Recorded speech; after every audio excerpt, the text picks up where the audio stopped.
वीणेची बोले मी सधरू जे सानुकूळ श्रीगुरु ज्ञानदेव म्हणे श्रीराम.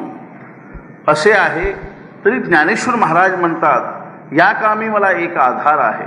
ज्या अर्थी या कामी श्रीगुरु निवृत्तीला आहे, त्यांची अनुकूलता आहे, त्या अर्थी त्यांच्या आधारावर धीर धरून मी गीतार्थाचा यत्न करतो, बोलतो.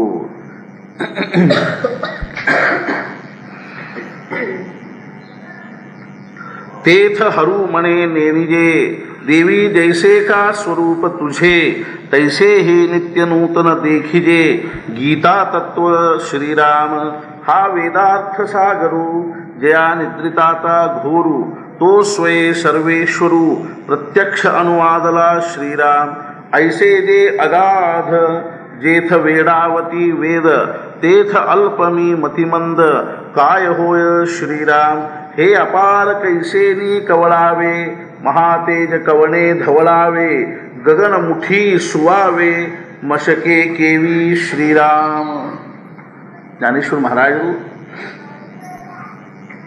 ಮುಖ್ಯವಾಗಿ ಎರಡು ವಿಚಾರವನ್ನು ಹೇಳ್ತಾ ಇದ್ದಾರೆ.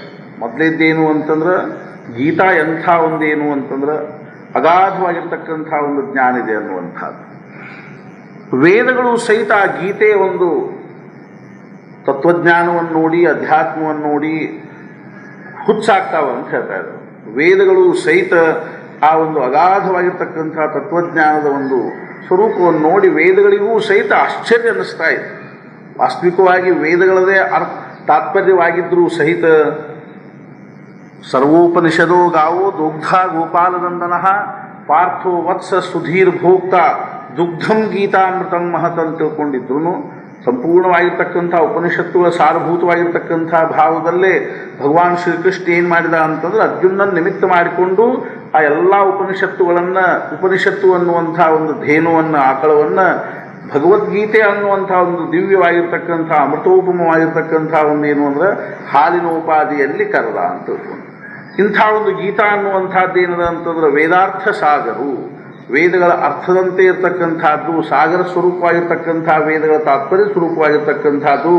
ಅದನ್ನು ನೋಡಿ ವೇದಗಳಿಗೂ ಸಹಿತ ಏನಾಯ್ತು ಅಂತಂದ್ರೆ ಆಶ್ಚರ್ಯ. ಅರ್ಥಾತ್ ಹೆಂಗಿರ್ತದ ಅಂತ ತಿಳ್ಕೊಂಡು ಕೇಳಿದ್ರೆ, ಮಗ ಏನ ಅಪ್ಪ ವಿಶೇಷ ಶಾಲಿ ಕಲ್ತಿರ್ಲಿಲ್ಲ, ಮಗನ ಜ್ಞಾನವನ್ನು ನೋಡಿ ಅಪ್ಪನಿಗೆ ಆಶ್ಚರ್ಯ ಆಗ್ತದೆ, ಎಂಥ ವಿಲಕ್ಷಣ ಇದ್ದಾನಪ್ಪ ಇವ ಅಂತ ತಿಳ್ಕೊಂಡು.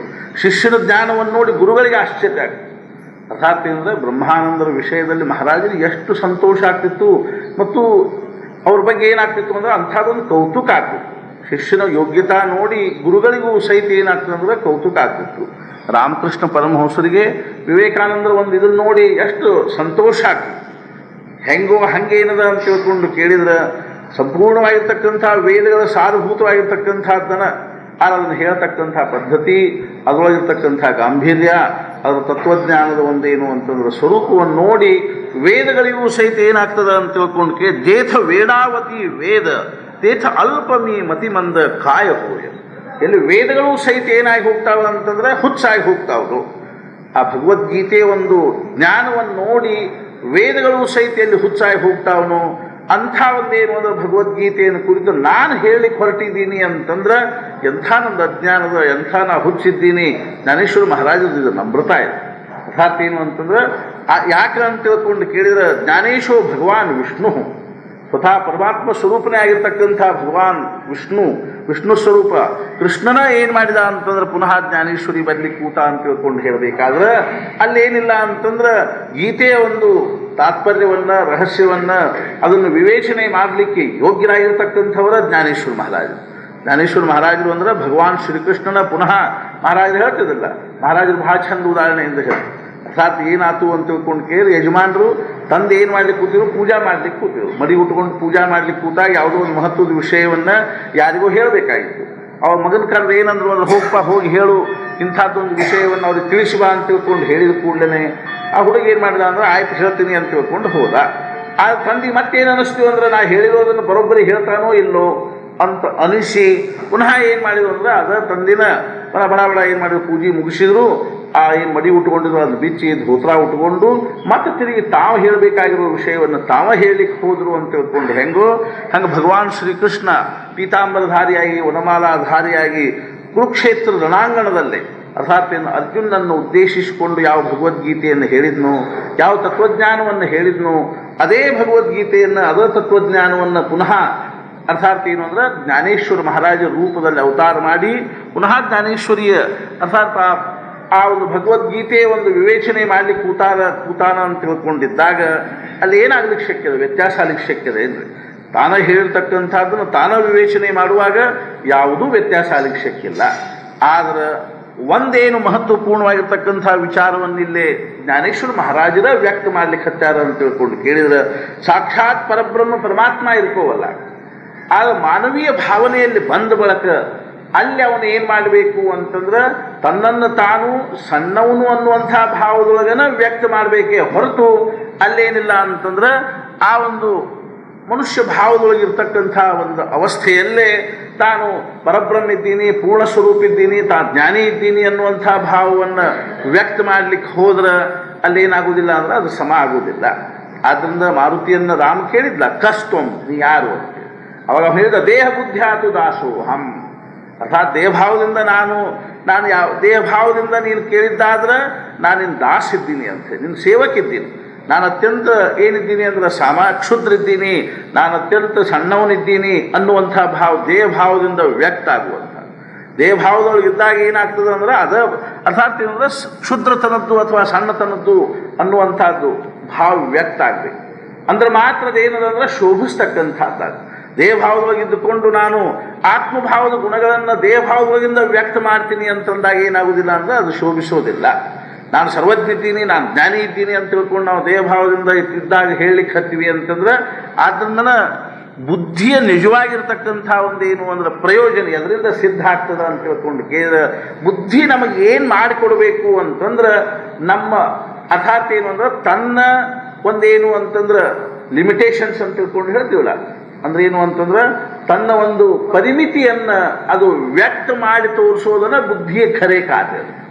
ನಮ್ಮ ಬುದ್ಧಿ ನಮ್ಗೆ ಏನು ಮಾಡಬೇಕು ಅಂದ್ರೆ ನಾವು ಎಷ್ಟು ಸಣ್ಣವ್ರಿದ್ದೀವಿ ಅನ್ನೋದನ್ನ ನಮ್ಮ ಬುದ್ಧಿ ನಮಗೆ ತೋರಿಸ್ಕೊಡ್ಬೇಕು. ಅಂದ್ರೆ ಅದು ಖರೆ ಏನಾಗ್ತದೆ ಅಂದ್ರೆ ಬುದ್ಧಿಯ ಕಾರ್ಯ. ಅದ್ರ ಬದಲಿ ಬುದ್ಧಿ ಹಿಂಗೆ ಬೆಳ್ಕೋತ ಹೋತು, ನಾ ದೊಡ್ಡವಿದ್ದೀನಿ, ನಾ ಶಾಣೆ ಇದ್ದೀನಿ, ನಾ ಪಂಡಿತ ಇದ್ದೀನಿ, ನಾ ಜ್ಞಾನಿ ಇದ್ದೀನಿ ಅಂತ ಒಳಗಿಂದೊಳಗೆ ಆ ಬುದ್ಧಿಗೆ ಅನ್ನಿಸ್ಲಿಕ್ಕೆ ಹತ್ತೀವಿ ಅಂದ್ರೆ ಆ ಬುದ್ಧಿ ಬರೋಬ್ಬರಿ ಇಲ್ಲ ಅಂತ. ಆ ಬುದ್ಧಿ ಏನು ಅನ್ನಿಸ್ಬೇಕು ಅಂದ್ರೆ ಈ ವಿಶಾಲವಾಗಿರ್ತಕ್ಕಂಥ ವಿಶ್ವದಲ್ಲೇ ಏನು ನಮ್ಮ ಬುದ್ಧಿ ಎಷ್ಟಾದೀತು, ನಮ್ಮ ವ್ಯಕ್ತಿತ್ವ ಎಷ್ಟಾದೀತು, ನಾವೆಷ್ಟಾದೀವಿ. ಆದ್ದರಿಂದ ಏನು ಅನ್ನಿಸ್ಬೇಕು ಅಂದ್ರೆ ನಾವು ಎಷ್ಟು ಸಣ್ಣವರು ಅಂತ ಅನಿಸ್ತದನೋ ಅಷ್ಟು ನಾವು ಖರೆ ಅಂದ್ರೂ ಜೀವನವನ್ನು ತಿಳ್ಕೊಳ್ತೀವಿ ಅಂತ. ನಮ್ಮನ್ನು ನಾವು ಎಷ್ಟು ಸಣ್ಣವರು ಅಂತ ತಿಳ್ಕೋತೀವೋ, ಎಷ್ಟು ಸಣ್ಣವರು ಅಂತ ತಿಳ್ಕೋಬೇಕು ಅಂತಂದ್ರೆ ಈ ಪ್ರಪಂಚದೊಳಗೆ ನಾವು ಶೂನ್ಯ ಇದ್ದೀವಿ ಅಂತ ತಿಳ್ಕೋಬೇಕು. ಅಂದ್ರೆ ಮಾತ್ರ ನಾವು ನಮ್ಮ ಯೋಗ್ಯತಾ ತಿಳ್ಕೊಂಡಂಗೆ ಆಗ್ತದನೆ ಹೊರತು ಇಲ್ಲದೇ ಇದ್ರೆ ಏನಿಲ್ಲ ನಾನು ಅಂಥವಿದ್ದೀನಿ, ನಾ ಇಂಥವಿದ್ದೀನಿ, ನಾ ಶಾಣೆ ಇದ್ದೀನಿ ಅಂತ ನಾ ಶಾಣೆ ಇದ್ದೀನಿ ಅಂತ ಅಂದಾನ ತಿಳ್ಕೊಂಡ್ಬಿಡ್ಬೇಕು. ಅವೇನಿದ್ದಾವಂತ ನಾ ಶಾಣೆ ಇದ್ದೀನಿ ಅಂತ ಅಂದ ಅಂದ್ರೆ ಈ ಸಣ್ಣ ಹುಡುಗ ಕೇಳ್ಕೊಳ್ಳೆ ಶಾಣೆ ಯಾರು ನಾನು ಅಂತ ಅವು ಅಂದ್ರೆ ಅವ ಎಷ್ಟು ಶಾಣೆ ಇದ್ದಾನೆ ಗೊತ್ತಾಗ್ತದೆ ಅಂತ. ಸಣ್ಣ ಹುಡುಗರು ಶಾಣೆ ಯಾರು ನಮ್ಮ ಗೀತನ್ನು ಕೇಳಿದ್ರೆ ಶಾಣೆ ಯಾರು ನಾನು ಅಂತ. ಅರ್ಥಾತ್ ಏನು ಅಂದ್ರೆ ನಾನು ಶಾಣೆ ಇದ್ದೀನಿ ಅಂತ ಅನ್ನೋದ್ರೊಳಗೆ ಅದು ಶಾಣೆತನ ವ್ಯಕ್ತ ಮಾಡಿದಂಗೆ, ಅದೇನು ಸಣ್ಣತನ ವ್ಯಕ್ತ ಅರ್ಥಾತ್ ಏನು ಅಂತಂದ್ರೆ ಕ್ಷುದ್ರತನ ವ್ಯಕ್ತ ಮಾಡಿದಂಗೆ. ಹಾಗಾದ್ರೆ ಖರೆ ಮಹಾನತೆ ಅದರೊಳಗಿಂದ ವ್ಯಕ್ತ ಆಗ್ತದೆ ಅಂತಂದ್ರೆ ನಮ್ಮ ಒಂದು ಅರ್ಥಾತ್ ಏನಂದ್ರೆ ವ್ಯಕ್ತಿತ್ವದ ಯೋಗ್ಯತೆ ಅರ್ಥ ಆಗೋದ್ರೊಳಗನ ನಿಜವಾಗಿರ್ತಕ್ಕಂಥ ಮಹಾನತೆ ಅದು. ಆದ್ದರಿಂದ ನಾಗಮಹಾಶಯನ ಯಾವಾಗ ಆ ಮಾಯಾ ತನ್ನ ಪಾಶದಿಂದ ಕಟ್ಲಿಕ್ಕೆ ಹೋದ್ಲು ಅವಾಗ ಅವ್ರು ಎಷ್ಟರೇ ಸಣ್ಣವರಾದರೂ ನಾಗಮಹಾಶಯರು ಅಂತಂದ್ರೆ ತಮ್ಮ ಸಂಪೂರ್ಣವಾಗಿರ್ತಕ್ಕಂಥ ಅಸ್ತಿತ್ವವನ್ನು ಒರೆಸಿ ಹಾಕಿದ್ರು. ನಾ ಇಲ್ಲೇ ಇಲ್ಲ ಅಂತಂದಾಗ ಯಾರನ್ನು ಕಟ್ಲಿಕ್ಕೆ ಶಕ್ಯದ ಮಾಯಾ, ನಾನ ಇಲ್ಲೇ ಇಲ್ಲ ಅಂತಂದಾಗ ಮಾಯಾ ಯಾರನ್ನೂ ಕಟ್ಲಿಕ್ಕೆ ಆದ್ರೆ ಮಹಾರಾಜರು ಏನಂದ್ರು, ಮೀನಾಹಿ ತೂಸ್ತು ಆಹೇಸ್, ನಾ ಇಲ್ಲ ನೀನಿರೋದೆಲ್ಲ ಏನದನೋ ಅದೆಲ್ಲ ನೀನ ಅಂತ ತಿಳ್ಕೊಂಡು ಅನ್ನುವಂಥ ಭಾವನ ನಿಜವಾಗಿರ್ತಕ್ಕಂಥ ಭಾವ. ಆದ್ದರಿಂದ ಜ್ಞಾನೇಶ್ವರ ಮಹಾರಾಜರು ಎಷ್ಟರೇ ಯಥಾರ್ಥ ಏನು ಅಂದ್ರೆ ನಮ್ರರಾಗಿ ವಿನಯ ಭಾವದಿಂದ ಹೇಳ್ತಾ ಇದ್ದಾರೆ ಏನು ಅಂತಂದ್ರೆ ನಾವೊಬ್ಬ ಮೂರ್ಖ ಬಾಲಕಿದ್ದೀನಿ, ನಾ ವಿವೇಕಿ ಇದ್ದೀನಿ. ಆ ಅರ್ಥಾರ್ಥ ಏನು ಅಂತಂದ್ರೆ ನಾನೇನಿದ್ದೀನಿ ಅಂತ ತಿಳ್ಕೊಂಡು ಕೇಳಿದ್ರೆ ನಾ ಅತ್ಯಂತ ಸಣ್ಣವನಿದ್ದೀನಿ, ಸಾಮಾನ್ಯ ಇದ್ದೀನಿ ಅನ್ನುವಂಥ ಭಾವವನ್ನು ಹೇಳ್ತಾ ಇದ್ದಾರೆ. ಆದ್ದರಿಂದ ಅಂತಾರಲ್ಲ ಏನು ಅಂದ್ರೆ ಹೇ ಅಪಾರ ಕೈಸೇನಿ ಕವಳಾವೆ, ಮಹಾತೇಜ ಕವಣೆ ಧವಳಾವೆ, ಗಗನ ಮುಠೀಸುವಾವೆ ಮಶಕೆ ಕೇವಿ. ಒಂದು ಸೊಳ್ಳೆ ಎಂದಾದರೂ ಆಕಾಶವನ್ನೆಲ್ಲ ನಾನು ನನ್ನ ಮುಷ್ಟಿಯೊಳಗೆ ಹಿಡ್ಕೋತೀನಿ ಅಂತ ಅನ್ಲಿಕ್ಕೆ ಶಕ್ಯದ. ಅದು ಅರ್ಥಾತ್ ಏನು ಅಂತಂದ್ರೆ ಆ ಸೊಳ್ಳೆ ಹೆಂಗ ಏನು ಮಾಡ್ಲಿಕ್ಕೆ ಶಕ್ಕಿಲ್ಲ ಅಂತಂದ್ರೆ ಆ ಆಕಾಶವನ್ನು ತನ್ನ ಮುಷ್ಟಿಯೊಳಗೆ ಹಿಡ್ಕೊಳ್ಳಿಕ್ಕೆ ಶಕ್ಕಿಲ್ಲೋ. ಅರ್ಥಾತ್ ಏನು ಅಂದ್ರೆ ಈ ರೀತಿಯಾಗಿ ಜ್ಞಾನೇಶ್ವರ ಮಹಾರಾಜರು ಯಾವ ರೀತಿ ಇದನ್ನು ಹೇಳಿದರು, ಆ ಸೂರ್ಯ ಪ್ರಕಾಶವನ್ನು, ಸೂರ್ಯ ಬಿಂಬವನ್ನು ಅಥವಾ ಸೂರ್ಯನ ಪ್ರಖರವಾಗಿರ್ತಕ್ಕಂಥ ಒಂದು ತೇಜವನ್ನು ಎಂದಾದರೂ ಆ ಹೊನ್ನಿ ಹುಳ, ಆ ದೀಪದ ಹುಳ ಎಂದಾದರೂ ಬೆಳಗಲಿಕ್ಕೆ ಶಕ್ಯದೇನು? ದೀಪದ ಹುಳ ಅಂತಂದ ಏನು ಕಾಳಜಿ ಮಾಡಬೇಡ, ನಾ ಸೂರ್ಯನ ತೋರಿಸ್ತೀನಿ ಬಾ ನಿನಗೆ. ಏನಂತಂದ್ರೆ ಸೂರ್ಯನ ತೋರಿಸ್ತೀನಿ ಬಾ ಅಂತ ಅನ್ನೋದು ಏನಾದರೂ ದೀಪದ ಹುಳದ ಯೋಗ್ಯತಾ ಏನು? ಹೆಂಗೋ ಹಂಗೆ ಏನದ ಅಂತ ತಿಳ್ಕೊಂಡು ಕೇಳಿದ ಜ್ಞಾನೇಶ್ವರ ಮಹಾರಾಜರಂತಾರ, ಭಗವದ್ಗೀತೆಯನ್ನು ಕುರಿತು ನಾನು ಹೇಳ್ತೀನಿ ಅಂತನ್ನುವಂಥದ್ದು ಏನದಂದ್ರೆ ಅತ್ಯಂತ ಅವಿವೇಕಪೂರ್ಣವಾಗಿರ್ತಕ್ಕಂಥದ್ದು, ಅಜ್ಞಾನಪೂರ್ಣವಾಗಿರ್ತಕ್ಕಂಥದ್ದು, ಮತ್ತು ಹಿಂಗಿದ್ರೂ ಸಹಿತ ನಾನು ಹೇಳಲಿಕ್ಕೆ ಹತ್ತಿಲ್ಲ ಅಂತ ತಿಳ್ಕೊಂಡಿದ್ದಾಗ ಹಂಗಾದ್ರೆ ಯಾವ ಒಂದು ಸಾಮರ್ಥ್ಯದ ಆಧಾರದ ಮೇಲೆ ನೀನು ಹೇಳಲಿಕ್ಕೆ ಹತ್ತೀಪ ಅಂತ ತಿಳ್ಕೊಂಡು ಕೇಳಿದವ್ರು ಹೇಳ್ತಾ ಇದ್ದಾರೆ ಏನು ಅಂದ್ರೆ, ಪರಿ ಏಥಸೆ ಏಕು ಆಧಾರು तेणेची बोले मी सधरू जे सानुकूळ श्री गुरु ज्ञानदेव म्हणे श्रीराम असे आहे. तरी ज्ञानेश्वर महाराज म्हणतात या कामी एक आधार आहे, ज्या अर्थी या कामी श्री गुरु निवृत्तीराय यांची अनुकूलता आहे, त्या अर्थी त्यांच्या आधारावर धीर धरून मी बोलतो. अर्थात ಏನು ಅಂದ್ರೆ ಇದು ಅದ್ವಿತೀಯವಾಗಿರ್ತಕ್ಕಂಥ ವಿಚಾರ, ಜ್ಞಾನೇಶ್ವರ ಮಹಾರಾಜರು ಪ್ರತಿಪಾದನೆ ಮಾಡ್ತಕ್ಕಂಥ ಅದ್ವಿತೀಯವಾಗಿರ್ತಕ್ಕಂಥ ವಿಚಾರ. ಜ್ಞಾನೇಶ್ವರ ಮಹಾರಾಜರಿಂದ ಏನು ಹೇಳಲಿಲ್ಲ ಅಂದ್ರೆ ನನಗೆ ಭಗವಂತನ ಆಧಾರದ ಅಂತ ತಿಳ್ಕೊಂಡು ಹೇಳಲಿಲ್ಲ, ನನಗೇನು ಹೇಳಿದ್ರು ಅಂದ್ರೆ ನನಗೆ ಸದ್ಗುರುಗಳ ಆಧಾರದ ಅಂತ ತಿಳ್ಕೊಂಡು ಹೇಳಿದರು. ಯಾಕೆ ಹಿಂಗೆ ಹೇಳಿದರು ಅಂತ ತಿಳ್ಕೊಂಡು ಕೇಳಿದ್ರೆ ಅರ್ಥಾತ್ ಏನು ಅಂತಂದ್ರೆ, ಯಾವ ದೇವಭಾವದೊಳಗೆ ಇದ್ದುಕೊಂಡು ನಾವು ಏನು ಮಾಡಬೇಕಾಗಿದೆ, ಜ್ಞಾನವನ್ನು ವ್ಯಕ್ತ ಮಾಡಬೇಕಾಗಿದೆ. ಆ ದೇಹಭಾವದೊಳಗೆ ಮೂರ್ತಿಮಂತ ಜ್ಞಾನವೇ ನಮಗೆ ಏನಾಗ್ಲಿಕ್ಕೆ ಶಕ್ಯದ, ಅನುಕೂಲ ಆಗ್ಲಿಕ್ಕೆ ಶಕ್ಯದನೇ ಹೊರತು ಅರ್ಥಾತ್ ಏನು ಅಂತಂದ್ರೆ ನಿರ್ಗುಣ ನಿರಾಕಾರ ಬ್ರಹ್ಮ ಸ್ವರೂಪದಲ್ಲಿರ್ತಕ್ಕಂಥ ಪರಮಾತ್ಮ ಅರ್ಥಾತ್ ಏನಂದ್ರೆ ಆ ಭಾವಕ್ಕಿಂತಲೂ ನಮ್ಮಂತೆಯೇ ದೇಹಭಾವದಲ್ಲಿದ್ದುಕೊಂಡು ಅರ್ಥಾತ್ ಸ್ವತಃ ಏನಂದ್ರೆ ಮೂರ್ತಿಮಂತ ಜ್ಞಾನ ಆಗಿರ್ತಕ್ಕಂಥದ್ದನ್ನು ಪರಬ್ರಹ್ಮ ಪರಮಾತ್ಮನ ದೇಹಭಾವದಲ್ಲಿ ಬಂದಾಗ ಮಾತ್ರ ನಮಗೆ ಏನು ಅನ್ನಿಸ್ಲಿಕ್ಕೆ ಶಕ್ಯದ ಅಂದ್ರೆ ಅನುಕೂಲ ಅನ್ನಿಸ್ಲಿಕ್ಕೆ ಶಕ್ಯ ಆಗ್ತದನೇ ಹೊರತು ಅರ್ಥಾತ್ ಆಧಾರ ಅನ್ನಿಸ್ತದನೇ ಹೊರತು ನಿರ್ಗುಣ ನಿರಾಕಾರವಾಗಿರ್ತಕ್ಕಂಥ ಭಾವದಲ್ಲಿ ನಮಗೆ ಏನು ಅನ್ನಿಸ್ಲಿಕ್ಕೆ ಶಕ್ಕಿಲ್ಲ ಅಂದ್ರೆ ಆಧಾರ ಅನ್ನಿಸ್ಲಿಕ್ಕೆ ಶಕ್ಕಿಲ್ಲ. ಆದ್ದರಿಂದ ಹೆಂಗೆ ಹೇಳ್ಬೋದು ಅಂತ ತಿಳ್ಕೊಂಡು ಕೇಳಿದ ರಾತ್ರಿ ಹುಡುಗರಿಗೆ ಹೊರಗೆ ಹೋಗ್ಬೇಕಾಗಿರ್ತದೆ. ಅರ್ಥಾತ್ ಏನು ಅಂತಂದ್ರೆ ಅವಾಗ ಅವ್ವ ನನ್ನ ಜೋಡಿ ಬಾ ಅಂತ ತಿಳ್ಕೊಂಡು, ಅಲ್ಲಿ ನಡಿ ಬರ್ತೀನಿ ನಡಿ ಅಂತ ತಿಳ್ಕೊಂಡು ಅವು ಬಾಗಿಲ್ದಾಗ ನಿಂತ್ಕೊಂಡು ನಾ ಇಲ್ಲಿದ್ದೀನಿ ನೀ ಹೋಗಿ ಬಾ ಅಂತ ತಿಳ್ಕೊಂಡು ಅಂದ್ರು ಕತ್ಲಾಗ ಆ ಹುಡುಗ ಧೈರ್ಯ ಅನಿಸ್ತು. ಅರ್ಥಾತ್ ಏನು ಅಂದ್ರೆ ಭಗವಂತ ಇಲ್ಲೇನ್ರಿ, ಸರ್ವತ್ರ ಪರಮಾತ್ಮ ಇದ್ದಾನ, ನಮ್ಮ ತಾಯಿನ ಯಾಕೆ ಕರಿಬೇಕು ಅಂತ ತಿಳ್ಕೊಂಡು ಕೇಳಿದ್ರೆ ಎಲ್ಲ ಕಡೆಗೂ ಭಗವಂತ ಇದ್ದಾನ ಅಂತಿದ್ದಾಗ ಭಗವಂತಂದು ನಮಗೆ ಭರವಸೆ ಆಗುವುದಿಲ್ರಿ, ಪ್ರಪಂಚದ ಭರವಸೆ ಆಗ. ಅವ್ವ ನಾ ಬಾಗಿಲ್ದಾಗಿದ್ದೀನಿ ನೀ ಹೊರಗೆ ಹೋಗಿ ಬಾ ಅಂತ ತಿಳ್ಕೊಂಡು ಹೇಳಿ ಒಳಗೆ ಹೋದ್ರೂ ನಡೀತದೆ. ಅವ್ವ ಇಷ್ಟು ಹೇಳಿ ಒಳಗೆ ಹೋದ್ರೂ ನಡೀತದೆ. ಅವು ಇದ್ದಾಳ ಅನ್ನುವಂಥ ಭಾವನಾದ ಮೇಲೆ ಹುಡುಗ ಸಣ್ಣ ಹುಡುಗ ಹೆಂಗೆ ಹೊರಗೆ ಹೋಗಿ ಅಥವಾ ಬರ್ತದನೋ ಹಂಗೆ ಏನದ ಅಂತ ತಿಳ್ಕೊಂಡು ಕೇಳಿದ್ರೆ ಜ್ಞಾನೇಶ್ವರ ಮಹಾರಾಜ ಹೇಳ್ತಾರಲ್ಲ ಏನು ಅಂತಂದ್ರೆ ಭಗವಂತಿದ್ದಾನ ಅಂತ ತಿಳ್ಕೊಂಡು ಅನ್ಸಿದ್ರೆ ನಮಗೆ ಅಷ್ಟು ಅನ್ನಿಸ್ಲಿಕ್ಕಿಲ್ಲ. ಆದರೆ ಸದ್ಗುರುಗಳಿದ್ದಾರೆ ಅನಿಸುವಂಥ ಭಾವ ಏನದನೋ ಅದು ಅತ್ಯಂತ ಶ್ರೇಷ್ಠವಾಗಿರ್ತಕ್ಕಂಥದ್ದು. ಆದ್ದರಿಂದ ಜ್ಞಾನೇಶ್ವರ ಮಹಾರಾಜರು ಏನಂತಾರ ಅಂತಂದ್ರೆ ಈ ಒಂದು ವಿಷಯದಲ್ಲಿ ಯಾವ ಒಂದು ಭಗವದ್ಗೀತೆಯನ್ನು ಕುರಿತು ನಾನು ವಿವೇಚನೆ ಮಾಡಬೇಕು ಅಂತ ತಿಳ್ಕೊಂಡು ಹೊರಟಿದ್ದೀನೋ ಈ ವಿಷಯದಲ್ಲಿ ನನಗೆ ಅನುಕೂಲ ಯಾರಿದ್ದಾರೆ ಅಂದ್ರೆ ಸದ್ಗುರುಗಳ ಅನುಕೂಲ ಇದ್ದಾರೆ. ಇನ್ನೂ ಮುಂದೆ ಹೋಗಿ ಇನ್ನೂ ಒಂದು ಮಹತ್ವದ ವಿಚಾರವನ್ನು ಜ್ಞಾನೇಶ್ವರ ಮಹಾರಾಜರು ಹೇಳೋರಿದ್ದಾರೆ. ಸದ್ಗುರುಗಳು ನನಗೆ ಎಲ್ಲ ದೃಷ್ಟಿಯಿಂದಲೂ ಅನುಕೂಲ ಇದ್ದಾರೆ. ಆದ್ದರಿಂದ ಏನದ ಅಂತ ತಿಳ್ಕೊಂಡು ಕೇಳಿದ್ರೆ ತಸ್ಮಿನ್ ದೃಷ್ಟೇ ಜಗದ್ದೃಷ್ಟಂ ತಸ್ಮಿನ್ ತುಷ್ಟೇ ಜಗತ್ತುಷ್ಟಂ. ಸದ್ಗುರುಗಳ ಸಂತುಷ್ಟ ಆದರು ಅಂದ್ರೆ ಜಗತ್ತೆಲ್ಲ ಸಂತುಷ್ಟ ಆಗ್ತಕ್ಕಂಥದ್ದು, ಸದ್ಗುರುಗಳ ರುಷ್ಟ ಆದರು ಅಂದ್ರೆ ಜಗತ್ತೆಲ್ಲ ರುಷ್ಟ ಆಗ್ತಕ್ಕಂಥದ್ದು. ಹರವೃಷ್ಟೇ ಗುರುಸ್ತ್ರಾತ ಗುರವೃಷ್ಟೇನ ಕಶ್ಚನ ತಸ್ಮಾತ್ ಸರ್ವ ಪ್ರಯತ್ನೇನ ಗುರುಕೋಪನ್ನಕಾರೇತ್. ಒಂದು ವೇಳೆ ಹರಿಶಿಟ್ಟಿಗೆ ಎದ್ರು ನಾವು ಬಹಳ ಕಾಳಜಿ ಮಾಡಬೇಕಾದ ಕಾರಣ ಇಲ್ಲ. ಸದ್ಗುರುಗಳಿಗೆ ಶರಣ ಹೋದಿವಿ ಅಂತಂದ್ರೆ ಅರ್ಥಾತ್ ಏನು ಮಾಡ್ಲಿಕ್ಕೆ ಶಕ್ಯದಂದ್ರೆ ಅವ್ರು ನಮ್ಮನ್ನು ಸಂರಕ್ಷಣೆ ಮಾಡ್ತಾರೆ. ಆದ್ರೆ ಗುರವೃಷ್ಟೇನ ಕಶ್ಚನ ಒಂದು ವೇಳೆ ಸದ್ಗುರುಗಳು ನಮ್ಮ ಮ್ಯಾಲೆ ಸಿಟ್ಟಿಗೆದ್ರು ಅಥವಾ ನಮ್ಮ ವಿಷಯದಲ್ಲಿ ಉದಾಸೀನ ಆದರೂ ಅಂದ್ರೆ ಈ ಪ್ರಪಂಚದೊಳಗೆ ನಮಗೆ ಏನಿಲ್ಲ ಅಂದ್ರೆ ಆಧಾರ ಇಲ್ಲ. ಗುರವೃಷ್ಟೇನ ಕಶ್ಚನ ತಸ್ಮಾತ್ ಸರ್ವ ಪ್ರಯತ್ನೇನ ಗುರುಕೋಪನ್ನಕಾರೇತ್. ಗುರುರ್ ಬ್ರಹ್ಮ ಗುರುರ್ ವಿಷ್ಣು ಗುರುರ್ದೇವೋ ಮಹೇಶ್ವರ ಗುರುಸ್ಸಾಕ್ಷಾತ್ ಪರಬ್ರಹ್ಮ ತಸ್ಮೈ ಶ್ರೀ ಗುರವೇ ನಮಃ. ಮೂರ್ತಿಮಂತ ಜ್ಞಾನ ಸದ್ಗುರು ಅಂತಂದ್ರೆ ಅರ್ಥಾತ್ ಪರಮಾತ್ಮ ಸ್ವರೂಪವೇ ಏನಾಗಿದೆ ಅಂತ ತಿಳ್ಕೊಂಡು ಕೇಳಿದ್ರೆ ನಮ್ಮಂತೆಯೇ ದೇಹಭಾವದೊಳಗೆ ಬಂದು ನಮಗೆಲ್ಲ ರೀತಿಯಿಂದಲೂ ಅನುಕೂಲವಾಗ್ತಕ್ಕಂಥ ಕಾರ್ಯವನ್ನು ಯಾರು ಮಾಡ್ತಾರೆ ಅಂದ್ರೆ ಸದ್ಗುರುಗಳು ಮಾಡ್ತಾರೆ. A beautiful synthesis of human and divine ಅಂತ. ಅರ್ಥಾತ್ ಏನು ಅಂದ್ರೆ ದಿವ್ಯ ಭಾವ ಮಾನವೀಯ ಭಾವಗಳ ಸುಂದರವಾಗಿರ್ತಕ್ಕಂಥ ಸಮುಚ್ಚಯ. ಆದ್ದರಿಂದ ನಮಗೆ ಸಮೀಪ ಅನಿಸ್ತದೆ. ನಮಗೇನು ಅನ್ನಿಸ್ತದೆ, ನಮಗೆ ಹತ್ರ ಅನ್ನಿಸ್ತದೆ. ಯಾಕೆಂದ್ರೆ ನಮ್ಮ ಭಾವಗಳನ್ನು ತಗೊಂಡು ಆ ಭಾವಗಳಲ್ಲಿ ದಿವ್ಯ ಭಾವವನ್ನು ಓತಪ್ರೋತವಾಗಿ ತುಂಬಿಕೊಂಡು ನಮ್ಮ ಮುಂದೆ ಸಗುಣ ಸಾಕಾರವಾಗಿ ನಿಲ್ತಕ್ಕಂಥ ಒಂದು ಈ ತತ್ವ ಏನದನು ಅದು ಎಷ್ಟು ಸಮೀಪ ಅನಿಸ್ತದನೋ ಅಷ್ಟು ಕೇವಲ ಅತಿ ಮನುಷ್ಯ ಭಾವಕ್ಕೆ ಅತೀತವಾಗಿರ್ತಕ್ಕಂಥ ಭಾವದಲ್ಲಿದ್ದುಕೊಂಡು ಕೇವಲ ದೈವೀ ಭಾವಗಳನ್ನು ಹೊಂದಿರತಕ್ಕಂಥ ಪರಮಾತ್ಮನು ನಮಗೇನು ಅನಿಸ್ಲಿಕ್ಕಿಲ್ಲ ಅಂದ್ರೆ ಅಷ್ಟು ಸಮೀಪ ಅನಿಸ್ಲಿಕ್ಕಿಲ್ಲ. ಆದ್ದರಿಂದ ಭಗವಾನ್ ಶ್ರೀಕೃಷ್ಣ ತನ್ನ ರಥದೊಳಗೆ ತನ್ನ ಮುಂದೆ ಇದ್ದೂ ಅರ್ಜುನಂದು ಏನಾಗಲಿಲ್ಲ ಅಂದ್ರೆ ಮೋಹ ದೂರ ಆಗಲಿಲ್ಲ. ಆದ್ರೆ ಅದ ಭಗವಂತ ಯಾವಾಗ ಏನು ಅಂತಂದ್ರೆ ಶಿಷ್ಯಸ್ತೇಹಂ ಶಾಧಿಮಾನ್ ತ್ವಾಂ ಪ್ರಪನ್ನಂ, ಅರ್ಜುನಂದ ನಾನು ಶಿಷ್ಯ ಇದ್ದೀನಿ, ನನಗೆ ನೀನೇನು ಮಾಡು ಒಂದು ಅನುಗ್ರಹ ಮಾಡು, ನಿನ್ನ ಉಪದೇಶದಿಂದಲೇ ನನಗೆ ಸಮಾಧಾನ ಆಗ್ತಕ್ಕಂಥದ್ದು ಅಂತನ್ನುವಂತಹ ಭಾವ ವ್ಯಕ್ತ ಮಾಡಿದ ಕೂಡಲೇ ಭಗವಂತ ಅವನಿಗೆ ಉಪದೇಶ ಮಾಡಿದ. ಗುರುಸ್ಥಾನದಲ್ಲಿದ್ದುಕೊಂಡು ಅವಾಗ ಶಿಷ್ಯ ಸ್ಥಾನದಲ್ಲಿದ್ದುಕೊಂಡು ಅರ್ಜುನ ಅದನ್ನು ಶ್ರವಣ ಮಾಡಿದ. ಅವಾಗ ಅವನ ಮನಸ್ಸಿಗೆ ಸಮಾಧಾನ ಆತು ಅಂತ ತಿಳ್ಕೊಂಡು ಹೆಂಗೋ ಹಂಗೆ ಜ್ಞಾನೇಶ್ವರ ಮಹಾರಾಜರು ಏನಂತಾರ ಅಂತ ತಿಳ್ಕೊಂಡು ಕೇಳಿದ್ರೆ ಬರೀ ಏಥಸೇಕು ಆಧಾರು. ಅರ್ಥಾತ್ ಏನು ಅಂದ್ರೆ ಇಲ್ಲಿ ನನಗೊಂದು ಬಹಳ ದೊಡ್ಡದಾಗಿರ್ತಕ್ಕಂಥ ಆಧಾರದ ಕಾರ್ಯ ಬಹಳ ದೊಡ್ಡದ. ಅರ್ಥಾತ್ ಯಾವ ಕಾರ್ಯವನ್ನು ನಾನು ಸ್ವೀಕಾರ ಮಾಡಿದ್ದೀನೋ, ಯಾವ ಕಾರ್ಯವನ್ನು ಮಾಡಬೇಕು ಅಂತ ತಿಳ್ಕೊಂಡು ನಾನು ಪ್ರವೃತ್ತ ಆಗಿದ್ದೀನೋ, ಯಾವ ಒಂದು ದಿವ್ಯವಾಗಿರ್ತಕ್ಕಂಥ ಒಂದೇನು ಅಂದ್ರೆ ಭಗವದ್ಗೀತೆಯ ಒಂದು ವಿಚಾರವನ್ನು ಹೇಳಬೇಕು ಅಂತ ತಿಳ್ಕೊಂಡು ನಾನು ಧರ್ಪಡಿಸ್ಲಿಕ್ಕೆ ಹತ್ತೀನೋ ಆ ಕಾರ್ಯ ಏನಿಲ್ಲ ಅಂದ್ರೆ ಸಾಮಾನ್ಯವಾಗಿರ್ತಕ್ಕಂಥದ್ದಲ್ಲ. ಯಾರ ಆಧಾರದ ಮೇಲೆ ಇಷ್ಟಿಂಥ ಒಂದು ಕಾರ್ಯವನ್ನು ನೀನು ಮಾಡ್ಲಿಕ್ಕೆ ಹೊರಟಿದೆ ಅಂತ ತಿಳ್ಕೊಂಡು ಕೇಳಿದ ಜ್ಞಾನೇಶ್ವರ ಮಹಾರಾಜರಂತಾರೆ ಏನು ಅಂದ್ರೆ ಬರೀ ಏಥಸೇಕು ಆಧಾರು ತೇಣೇಚಿ ಬೋಲೆ ಮೀ ಸಧರು. ಅರ್ಥಾತ್ ಒಂದು ಆಧಾರದ ನನಗೆ ಒಂದು ಆಶ್ರಯದ, ನಾನು ಆ ಆಶ್ರಯದಲ್ಲಿ ಏನಿದ್ದೀನಿ ಅಂತಂದ್ರೆ ನಾನು ಸ್ವಸ್ಥ ಇದ್ದೀನಿ. ಅರ್ಥಾತ್ ಯಾವ ರೀತಿಯ ಮುಂದೆ ಹೇಳ್ತಾರೆ ಏನು ಅಂದ್ರೆ ದಾರು ಯಂತ್ರ ಆ ಕಿಳ್ಳಿಕ್ಯಾತ್ರ ಗೊಂಬೆ ಹೆಂಗೆ ಏನು ಮಾಡ್ತದಂದ್ರೆ ಅವ್ನು ಹೆಂಗೆ ಕುಣಿಸ್ತಾನೋ ಹೆಂಗೆ ಕುಣಿತದನು.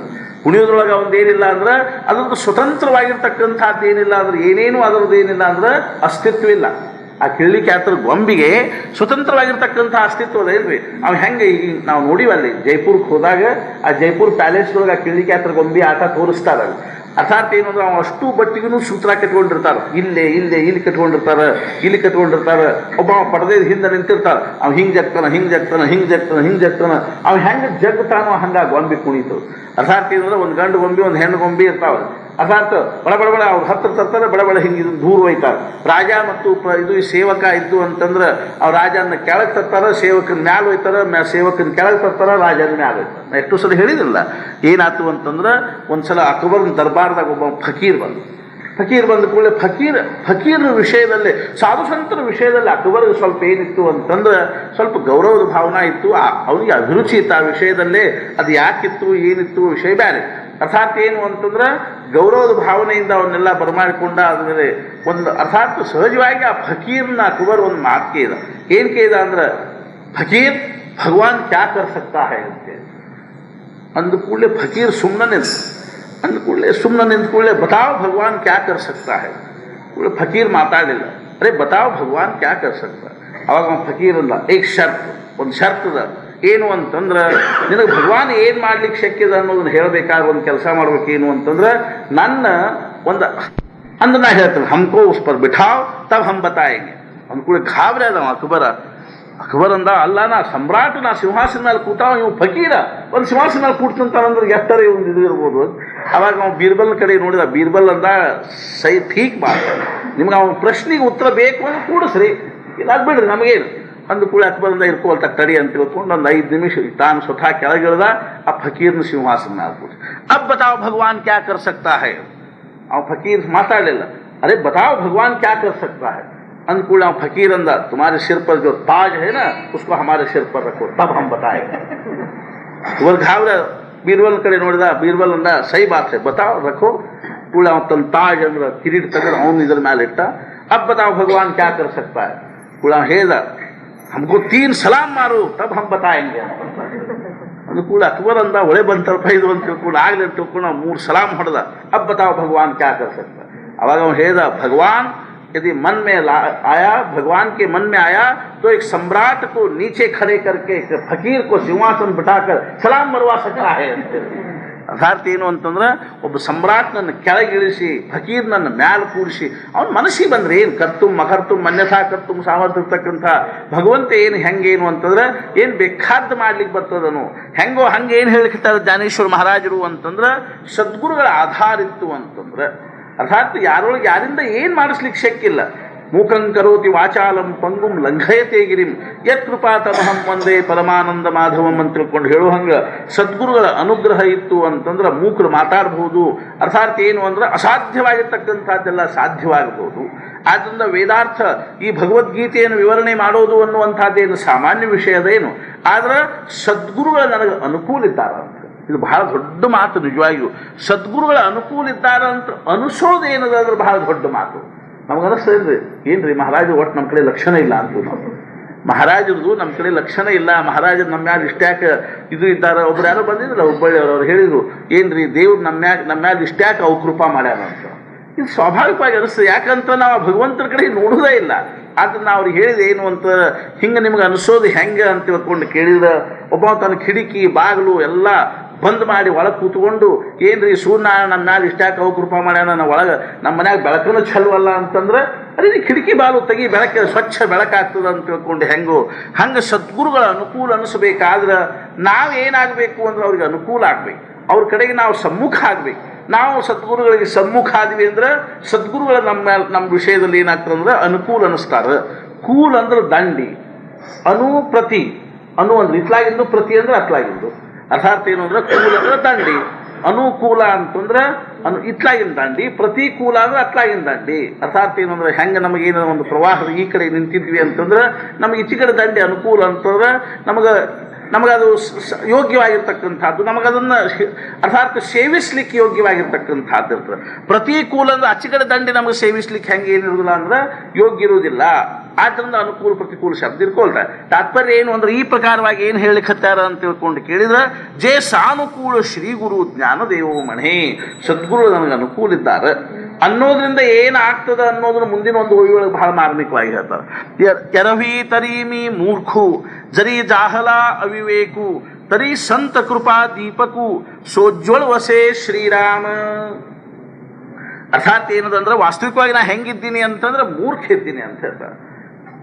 ಅನುಕೂಲಿಗೆ ಬರ್ಬೇಕು ನಮಗೆ. ಅರ್ಥಾತ್ ಏನು ಮಂದಿ ಅಂತಾರೆ ಬಿಡ್ರಿ, ಅದು ನಮಗೆ ಅನುಕೂಲಿಗೆ ಬರಬೇಕು. ಎಲ್ಲರೂ ಅಂತಿರ್ತಾರೆ ನಾವು ಮೂರ್ಖಿದ್ದಾನಂತ, ನಮಗೆ ಅನುಕೂಲಿಗೆ ಬರಾಕಿದಂತೆ. ಹೌದಪ್ಪ ಖರೆ ಅಂದ್ರೆ ನಾವು ಮೂರ್ಖಿದ್ದೀವಿ ಅಂತ ಅನುಕೂಲಿಗೆ ಬರಾಗಿಲ್ಲ. ಆದ್ರಿಂದ ಜ್ಞಾನೇಶ್ವರ ಮಹಾರಾಜರು ಅಂದು ತೋರ್ಸ್ಯಾರ ಅನ್ಬೇಕು. ನಮ್ಗೆ ಅನುಕೂಲಿಕ್ಕೆ ಅಡ್ಡಿ ಇಲ್ಲ, ಏನು ಅನುಕೂಲಿಕ್ಕೆ ಏನಿಲ್ಲ ಅಂದ್ರೆ ಅಡ್ಡಿ ಇಲ್ಲ. ನಾವು ಮೂರ್ಖಿದ್ದೀವಿ ಯಾರು ಏನಪ್ಪ ಹೆಂಗೆ ನಾವು ಮೂರ್ಖಿದ್ದೀವಿ ಅಂತ ಅದು ಒಂದು ಕೆಲವು ದೊಡ್ಡ ಸ್ಥಿತಿಯಿಂದ ಅನ್ಕೋತಾರೆ. ನಾವು ಮೂರ್ಖರಪ್ಪ ಅಂತ ಮಾತ್ರ ತಿಳಿಸಿಲ್ಲ ಅಂದ್ರೆ ಅದು ಅಡಗಿಸಿದಂಗಲ್ಲ, ಚಂದಂಗಲ್ಲ. ಹೌದ್ರಪ್ಪ ನಾವು ಮೂರ್ಖರು ಅಂತಂದ್ರೆ ನೀವು ನೋಡ್ತೀವಿ ಒಂದು ಕೈ ಅಂದಂಗ. ಎರವಿ ತರೀಮಿ ಮೂರ್ಖು ಜರಿ ಜಾಹಲ ವಿವೇಕು. ಆದರೂ ಸಹಿತ ಏನಾಗಿದೆ ಅಂತಂದ್ರೆ ನಾನು ಅವಿವೇಕಿ ಇದ್ದೀನಿ, ಅವಿವೇಕ ಮಾಡ್ಲಿಕ್ಕೆ ಹತ್ತೀನಿ, ಕಾರ್ಯ ಅನ್ನುವಂಥದ್ದನ್ನು ಸರಿಯಾದ ರೂಪದಲ್ಲಿ ಮಾಡ್ಲಿಕ್ಕೆ ಹತ್ತಿಲ್ಲ. ಇದೇನದ ಅಂತಂದ್ರೆ ನನ್ನ ಮೂರ್ಖತನ ವ್ಯಕ್ತ ಆಗ್ಲಿಕ್ಕೆ ಹತ್ತಿದ, ನನ್ನ ಅವಿವೇಕತನ ಅನ್ನುವಂಥದ್ದು ವ್ಯಕ್ತ ಆಗ್ಲಿಕ್ಕೆ ಹತ್ತಿದ. ಎರವಿ ಮೀತರ ಬೋಲೂನ್ ಚಾಲೂನ್ ಮೂರ್ಖ ಹೇ ವ माझ्या हातून हा अविचार होता है. ಅರ್ಥಾತ್ ಈ ಕಾರ್ಯ ನಿಜವಾಗಿಯೂ ನನಗೆ ಯೋಗ್ಯವಾಗಿರ್ತಕ್ಕಂಥದ್ದಲ್ಲ. ನಾ ಅಜ್ಞಾನಿ ಇದ್ದೀನಿ, ನಾ ಮೂರ್ಖ ಇದ್ದೀನಿ, ನನಗೇನೂ ತಿಳುವಳಿಕೆ ಇಲ್ಲ ಅಂತ ತಿಳ್ಕೊಂಡು ಹೆಂಗೆ ಬ್ರಹ್ಮಾಂಡ ಮಹಾರಾಜ್ ಹೇಳಿದ್ರು ಹಂಗೇನಿದೆ ಅಂದ್ರೆ ನಾನು ನಿಜವಾಗಿಯೂ ಅವಿವೇಕಿಗಳಿದ್ದೀವಿ, ಅಜ್ಞಾನಿ ಇದ್ದೀನಿ. ಆದರೂ ಸಹಿತ ನನಗೆ ಒಂದೇನು ಬಹಳ ದೊಡ್ಡದಾಗಿರ್ತಕ್ಕಂಥ ಒಂದೇನದ ಅಂತಂದ್ರೆ ಆಧಾರದ ಆಶ್ರಯದ ಏನು ಅಂತ ತಿಳ್ಕೊಂಡು ಕೇಳಿದ್ರೆ ಜ್ಞಾನೇಶ್ವರ ಮಹಾರಾಜರಲ್ಲಿ ಸೂಕ್ಷ್ಮವಾಗಿರ್ತಕ್ಕಂಥ ವಿಚಾರವನ್ನು ಹೇಳಲಿಕ್ಕೆ ಹತ್ಯಾರ. ಈ ಜಗತ್ತಿನೊಳಗೆ ಏನದ ಅಂದ್ರೆ ಒಂದು ವ್ಯವಸ್ಥೆ ಅದ. ಈ ಜಗತ್ತಿನೊಳಗೆ ಮೂರು ವ್ಯವಸ್ಥೆ ಅವ. ಅರ್ಥಾತ್ ಏನು ಅಂದ್ರೆ ಮೂರು ವ್ಯವಸ್ಥೆ ಅನ್ನೋಕ್ಕಿಂತಲೂ ಮೂರು ಅರ್ಥಾತ್ ಏನದ ಅಂತ ತಿಳ್ಕೊಂಡು ಕೇಳಿದ್ರೆ ಒಂದು ಸ್ಥೂಲವಾಗಿರ್ತಕ್ಕಂಥ ವ್ಯವಸ್ಥೆ ಅದ, ಒಂದು ಸೂಕ್ಷ್ಮವಾಗಿರ್ತಕ್ಕಂಥ ವ್ಯವಸ್ಥೆ ಅದ, ಒಂದು ಅತ್ಯಂತ ಸೂಕ್ಷ್ಮವಾಗಿರ್ತಕ್ಕಂಥ ವ್ಯವಸ್ಥೆ ಅದ. ಒಂದು ಸ್ಥೂಲವಾಗಿರ್ತಕ್ಕಂಥ ವ್ಯವಸ್ಥೆ ಅಂತಂದ್ರೆ ದೃಶ್ಯ ಪ್ರಪಂಚ, ಅರ್ಥಾತ್ ಕಾಣತಕ್ಕಂಥ ದೃಶ್ಯ ಪ್ರಪಂಚ. ಆದ್ದರಿಂದ ಜ್ಞಾನೇಶ್ವರ ಮಹಾರಾಜರು ಗಣಪತಿಯನ್ನು ವರ್ಣನೆ ಮಾಡಬೇಕಾದ್ರೆ ಅಕಾರ ಚರಣ ಯುಗದ, ಉಕಾರ ಉದರ ವಿಶಾಲ, ಮಕಾರ ಮಹಾಮಂಡಲ ಮಸ್ತಕಾಕಾರ ಅಂತ ತಿಳ್ಕೊಂಡು ಏನು ಹೇಳಿದ್ರು ಹೆಂಗೋ ಹಂಗೇನದ ಅಂದ್ರೆ ಈ ಪ್ರಪಂಚದೊಳಗೆ ಮೂರು ಮುಖ್ಯವಾಗಿರ್ತಕ್ಕಂಥ ವ್ಯವಸ್ಥೆ. ಒಂದು ಸ್ಥೂಲವಾಗಿರ್ತಕ್ಕಂಥ ವ್ಯವಸ್ಥೆ, ಇದೇನಿಲ್ಲ ಅಂದ್ರೆ ಸ್ವತಂತ್ರ ಇಲ್ಲಿದು. ಈ ಸ್ಥೂಲವಾಗಿರ್ತಕ್ಕಂಥ ವಿಶ್ವ ಏನಿಲ್ಲ ಅಂದ್ರೆ ತನ್ನ ಪೂರ್ತಿಗೆ ತಾನು ಸ್ವತಂತ್ರ ಇಲ್ಲ. ಆದ್ರೆ ಈ ಸ್ಥೂಲವಾಗಿರ್ತಕ್ಕಂಥ ದೃಶ್ಯವಾಗಿರ್ತಕ್ಕಂಥ ವಿಶ್ವವನ್ನು ನಡೆಸ್ತಕ್ಕಂಥದ್ದು ಇನ್ನೊಂದು ವಿಶ್ವದ, ಅದ್ಯಾವುದು ಅಂದ್ರೆ ಸೂಕ್ಷ್ಮವಾಗಿರ್ತಕ್ಕಂಥ ವಿಶ್ವ. ಅಂದ್ರೆ ಇಲ್ಲಿ ನಡೀತಕ್ಕಂಥ ಪ್ರತಿಯೊಂದು ಘಟನೆಗಳ ಕಾರಣ ಏನದ ಅಂದ್ರೆ ಆ ಸೂಕ್ಷ್ಮವಾಗಿರ್ತಕ್ಕಂಥ ವಿಶ್ವದಲ್ಲಿದೆ. ಇಲ್ಲಿ ಘಟನಾ ಹೆಂಗ್ ಬೇಕಂತ ಸಂಭವಿಸೋದಿಲ್ಲ. ಈ ವಿಶ್ವದೊಳಗೆ ಏನಿಲ್ಲ ಅಂದ್ರೆ ಘಟನಾ ಹೆಂಗೆ ಬೇಕು ಹಂಗೆ ಸಂಭವಿಸಿದ್ವು ಅಂತ ತಿಳ್ಕೊಂಡಿಲ್ಲ. ಇದನ್ನು ಯಾರು ತಿಳ್ಕೋತಾರೋ ಅವ್ರಿಗೆ ಪರಮಾರ್ಥ ತಿಳಿತು ಅಂತ ಅರ್ಥ.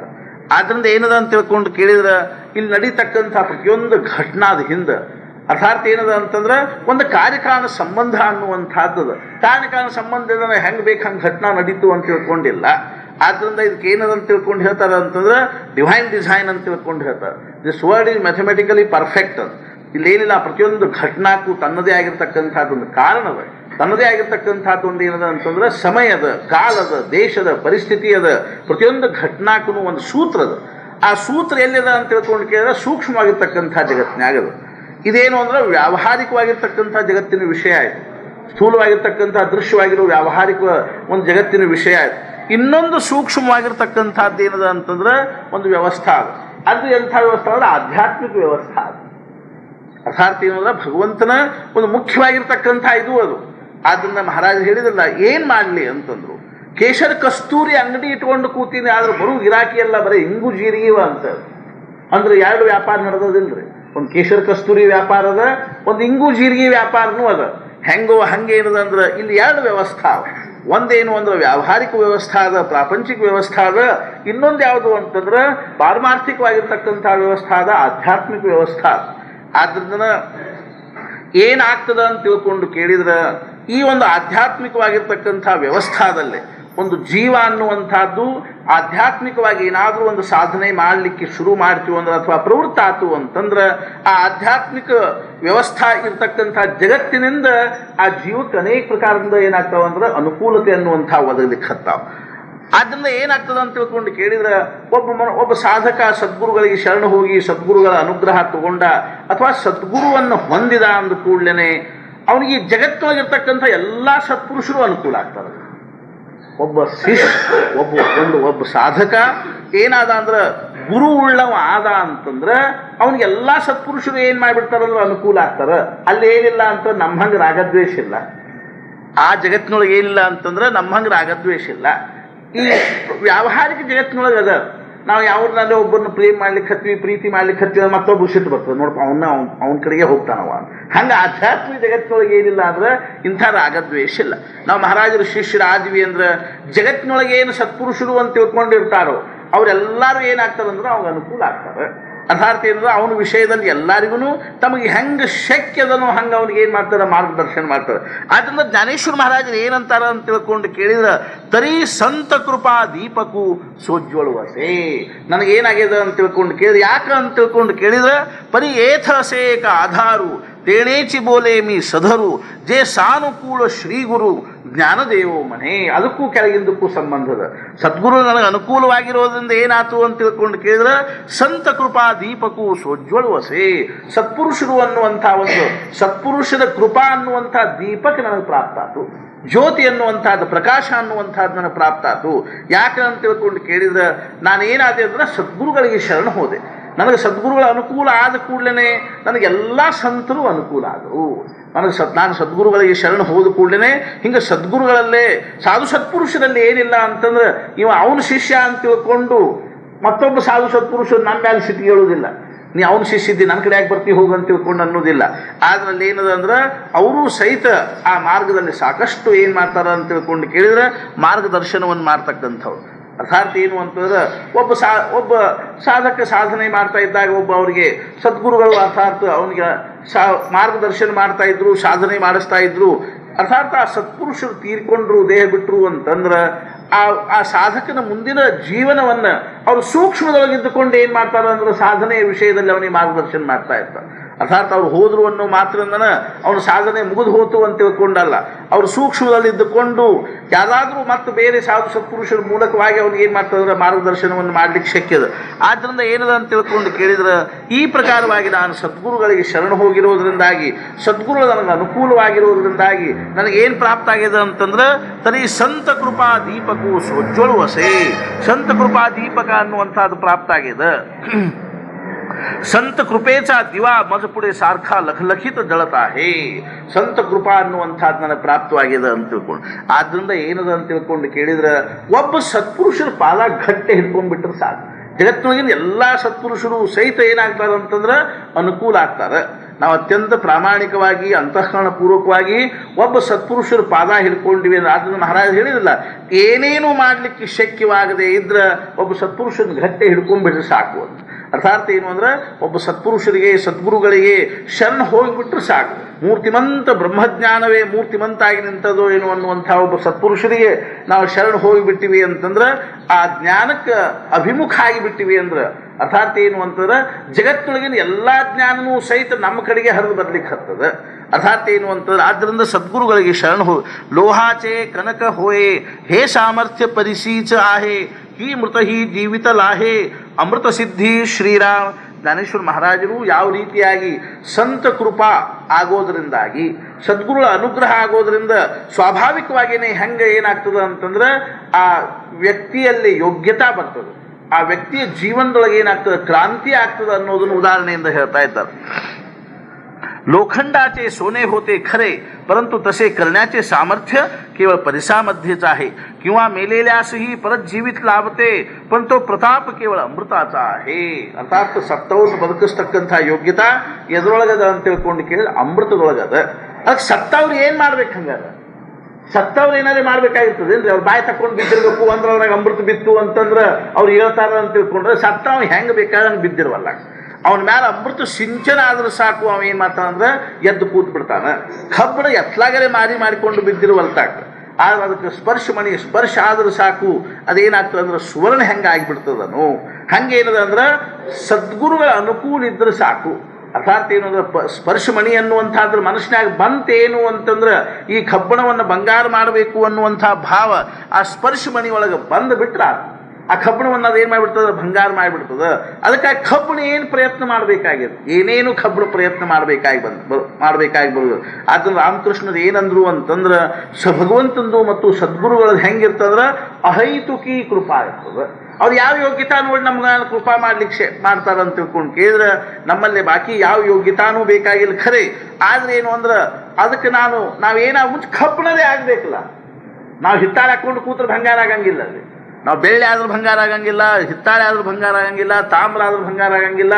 ನಾವೇನಾಗಬೇಕು ಅಂದ್ರೆ ಕಬ್ಬಣ ಆಗಬೇಕು. ಅಂದ್ರೆ ಏನಾಗಬೇಕು ಅಂದ್ರೆ ನಮ್ಮನ್ನು ನಾವು ಶೂನ್ಯ ಅಂತ ತಿಳ್ಕೊಬೇಕು, ನಮ್ಮನ್ನು ನಾವು ಸಂಪೂರ್ಣವಾಗಿ ಅವ್ರಿಗೆ ಶರಣ ಹೋಗಬೇಕು, ನಮ್ಮನ್ನು ನಾವು ಶೂನ್ಯ ಅಂತ ತಿಳ್ಕೋಬೇಕು.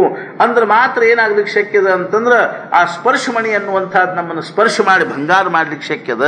ಅದೇ ರೀತಿಯಾಗಿ ಅಮೃತ ಅನ್ನುವಂಥದ್ದು ಏನು ಮಾಡ್ತದೆ ಅಂದ್ರೆ ಬದುಕಿಸ್ತದೆ. ಯಾವಾಗ ಅಂದ್ರೆ ನಾವು ಸತ್ತಾಗ ಬದುಕಿಸ್ತದೆ, ನಾವು ಸತ್ತಿದ್ವಿ ಅಂದ್ರೆ ಬದುಕಿಸ್ತದೆ. ಇದರ್ಥ ಏನು, ನಾವು ಶೂನ್ಯ ಆಗಿದ್ವಿ ಅಂತಂದ್ರೆ ಆ ಅಮೃತದ ಒಂದು ನಿಜವಾಗಿರ್ತಕ್ಕಂಥ ಉಪಯೋಗ.